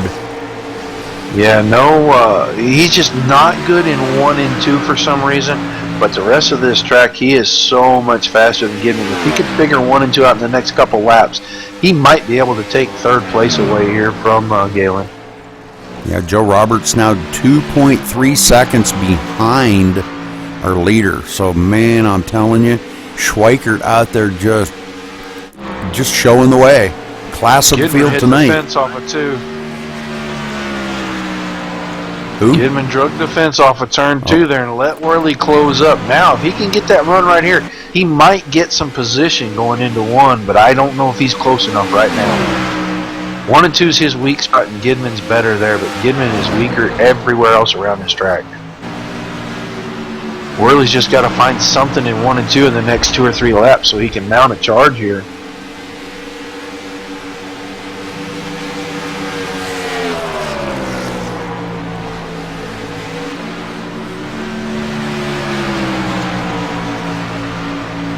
All right, great battle going on between them two, but let's get back up to the front here.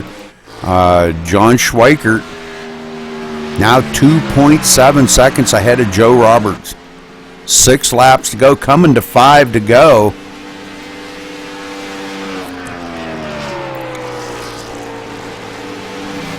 Yeah, I'm going to stay focused on this battle for 3rd right here, Rudy, and watch these guys, and I will break in if something happens. All right.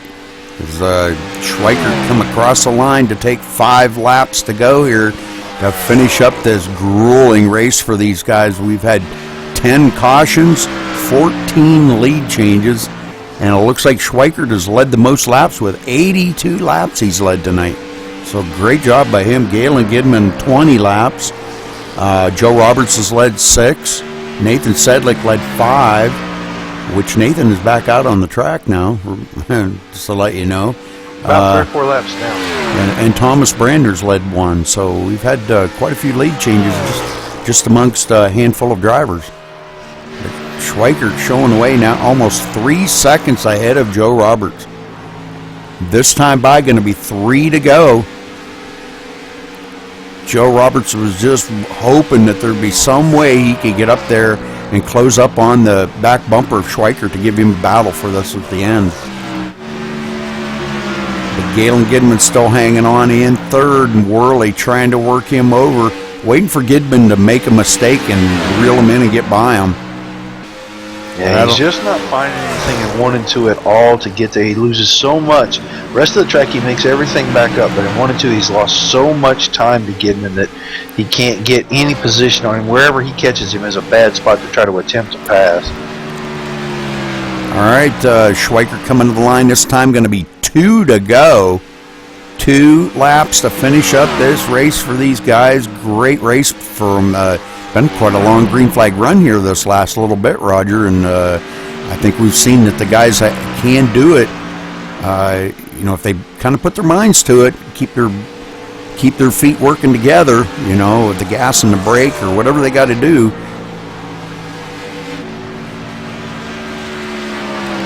And this time by, we're going to get the white flag. White flag is in the air. Schweikert got a 3.1 second lead over Joe Roberts. Worley's more got lap. him. Gidman got loose off of 4, and Worley got him. Now, if he can hold on for the rest of this lap. Well, we're going to have to stay up here on the leader because the leader's coming into 3. Coming off of turn 4, John Schweikert. Nobody challenging him. Joe Roberts 3.3 seconds behind him. Schweikert bringing it to the line. Great win here at Kansas tonight. 125 laps. John Schweikert winning. Great race, man. What a job for these guys. Ken Worley did hold on a really, really big charge in turn 3 from Galen Gidman. Great.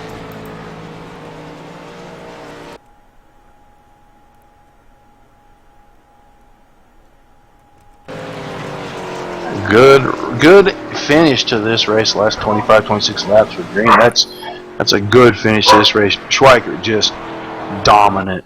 I mean, you can't say anything else. Just dominant tonight. Yeah, definitely. Great run for Joe Roberts. Come home second. I super impressed with that run from him. He stayed up in the top 5 all night long. Good run for him. All right. Well, as soon as we can, Roger, we'll get down here and get a word in with John Schweikert. Let's interrupt this burnout.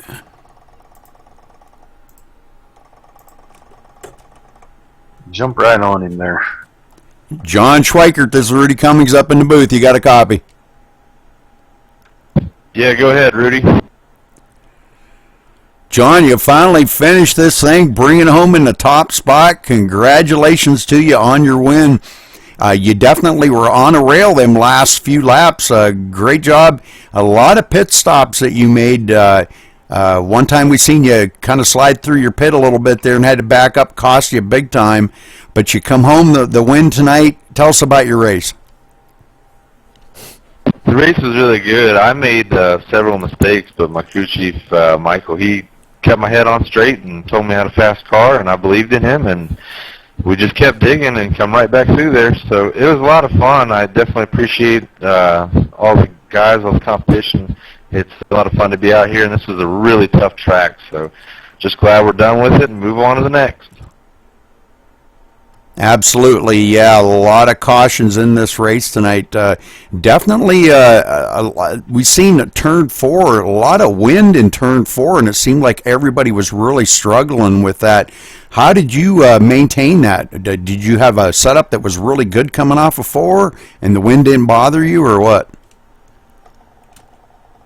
About the last 10 minutes in practice, I just hit on something with my casters, and it really seemed to help me through 3 and 4. Because before that, every time I go into 3, I'd just spin it. So it was just lucky to hit on something there that late, and it turned out pretty good coming through that wind there off 4. It was really, really treacherous there. Absolutely, we've seen that happen a lot, coming off of 2 and 4, but 4 mainly. We've seen Johnny Reed Foley there go down across the grass, mowed it 3 or 4 times for him. They won't have to mow that for a couple weeks. but anyhow, John, congratulations on your win tonight. And you want to give a special shout out to anybody? Yes, the most special shout I want to give to is my brother. He's a Marine, and always thinks about you and love you, buddy. And shout out to all of our troops. I'd like to say thanks to my team, WCR.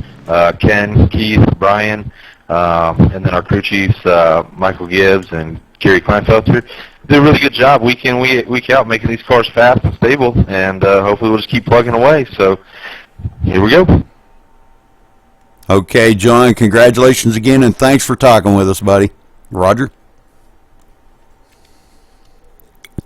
Joe Roberts, Roger Wagner, you got a copy? I got you, Roger. Well, I thought we might get to talk to you again tonight after that interview earlier in the race, and sure enough, man, you did a great job running that thing around there. You held on to second place. You know, I waited for it to come in like you told me and see if you could run Oshwacker down, but, man, he just had a heck of a piece tonight. Tell us about your race and how proud you are to come home second tonight.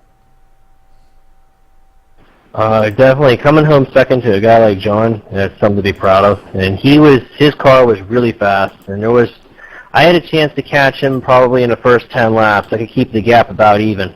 But with those restarts he was getting, no matter how much I tried to time it, he was just getting the jump. And the car was good. The looseness was almost worked out by the end, and with some tire pressure adjustments and everything, the car was bad fast. Besides coming out of 4, I had to deal with the wind, but outside of that, the car was just stellar. I mean, just a little bit of rotation 3 and 4, and that's all I can really complain about. Well, it was a great run for you. I know it was kind of bumpy for a lot of guys, and we had a lot of cautions. Did it mess up your rhythm a lot, having to restart and stop and restart again? Or were you able to just kind of maintain, and you knew what you had, you just had to kind of deal with it? In the beginning of the race, it was definitely screwing me up because the car was a long-range car. It was a car that's better it ran. I mean, the more I ran, the better it got. And towards the end of the race, I was making little adjustments to try and catch John, so it actually kind of became, a benefit instead of a detriment. So the car was getting better and better with each run. If I maybe had 1 or 2 more pit stops, I would have been able to do it, but, we had run 125 laps by now and, out of time. Right. How big a factor was that wind off of turn 4 before we let you go here? It was a real big deal. Going right in between 3 and 4, the car would begin to rotate, and when the car would rotate, you would have that wind, and it would really screw you up, so you had to be real easy with the throttle. So the last 10 laps, I was essentially just driving just straight with the throttle. Once I realized I couldn't catch John, I was just trying to bring it home in one piece and not let Galen or Ken go and close in on me.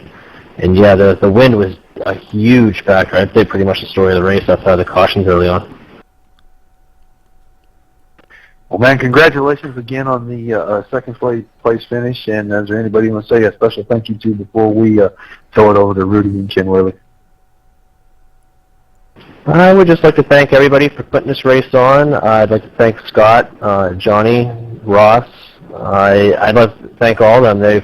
It was a real big effort for a go fast turn left, and I'm glad we came home. We all did well tonight, and I just look forward to the next one. Hopefully, I can one day run down John Schweikert. All right, Joe. Thank you very much. And we're going to throw it over here to Rudy, who is with some. I'm real proud of this guy, and I want to make sure that we let everybody know that he's a new grandfather, and that just means two things. You're gonna be able to spoil a child that gets to go home with somebody else, and it's a sign you're getting old, Ken. Ken Worley, this is Rudy in the booth. You got a copy? Sure do. How you doing, Rudy? Hey, doing good. That last couple laps there, walk us through that, because you got a pretty good run on Galen Gidman. Tough customer to get by tonight. You and him battled it out for quite a few laps there at the end. Tell us about your race tonight. Yeah, pretty much just a battle of survival here, just trying not to bounce it off the wall coming out of full with all that wind. Car was pretty good on the long run. Right off the start, took us a while to get up to speed. Well, that looked like a lot of fun, you and Galen battling it out there. You both were kind of battling with that same condition. He tried to run on that low line, and you got great runs on the high line. And but great job bringing it home in the third spot tonight, Ken. And congratulations being a grandfather. That is just awesome. I know the feeling. I'm a grandfather 3 and going on the 4th time here pretty soon. So, but congratulations to you for that also. You got anybody you'd like to give a shout out to? Yeah, I'd love to give a shout out to both my airmen. One of them, which, like you said, just made me a grandfather. Definitely a shout out to Team WCR. If it wasn't for them, I definitely wouldn't be anywhere near the front of the pack. All right, Ken. Well, again, congratulations on your 3rd place finish, and thanks for talking with us. Thank you. All right, Roger, let's run down through the results here real quick, and we'll get out of here. These guys, man, I think they're tired of running this track tonight. It's been pretty grueling for them. Schweiker coming home with the win. Joe Roberts 2nd, Ken Worley 3rd, Galen Gidman with 4th. Johnny Reed Foley coming in 5th. Randall Drake 6th. Good run for Randall tonight, coming back from 2 laps down. That's pretty amazing. Brian Wilderson finishing 7th. Nathan Sedlick, the first one a lap down, finishing 8th. Keith Shaner in 9th. And rounding out top 10, Thomas Brandner. Roger? Paul Crumrye brings it home 11th tonight. Donald Stewart 12th. Patrick Crabtree, after some kind of a mechanical failure early in the race, brings it home 13th. John Virgo 14th. Jeffrey Creek 15th. Travis Townsend 16th. John Spisak 17th. Trevor Hurdle 18th. And Brian Wirtz was our first retiree from the race, coming home 19th tonight. Rudy, this was just a war of attrition, and the final guys on the track, they're all winners in my book. This place was just deadly tough tonight. Sure was. 10 cautions they had to deal with out here. And, with that wind blowing off of turn 4, we seen that, Johnny Reed Foley going out across the grass there 3 or 4 times, and a lot of people getting loose, really loose coming off of the turns 4 and 2, but I would say mainly 4. So dealing with that crosswind on 4 was definitely something that these guys, I don't think they were really prepared for it. John Schweiker said that he did find something there at the end and helped him deal with it coming off of practice. So he found something that the other guys didn't, and it definitely showed here tonight. John Schweiker to class of the field, leading it here tonight. Wow, pulling away by he was like 3 seconds ahead of Joe Roberts, I think, at the line. So, but congratulations to John Schweikert on our win. And Roger, we will see these guys here next week. And just to remind everybody, I kind of wanted to remind everybody that next week we will be broadcasting up to YouTube, not on Twitch. So if you head over to the MaxSpeedTV 1 on YouTube, subscribe to the channel, and watch the race there next week. Not sure where they're racing at next week. Do you know, Roger? You know, I'm looking for it right at the moment. I got to wait for this webpage to load up. Okay. Before I can tell you, it's really slow. So I need just a second here. Okay. Well, make sure you follow us here at MaxSpeedTV. You can check us out at MaxSpeedTV.com. You'll find our schedule up there. We do broadcast every night of the week, and like I said, with the new upgrades that I've done on my system here, we probably will be doing a lot more broadcasting on the YouTube channel. So, and I will get that up on the website where you can click to go right to the YouTube channel. But if you scroll right down under the viewing screen, there is a link right there where you can go to the YouTube channel as well. So, all right, well, Roger finds out here. Next week, we're at Richmond under the lights, buddy. All right, so another tough track. Little short track racing. Yeah, it's going to be another tough one, I think, for these guys. So, all right, well, we'll see you next week at Richmond. And thanks for following us here at MaxSpeedTV.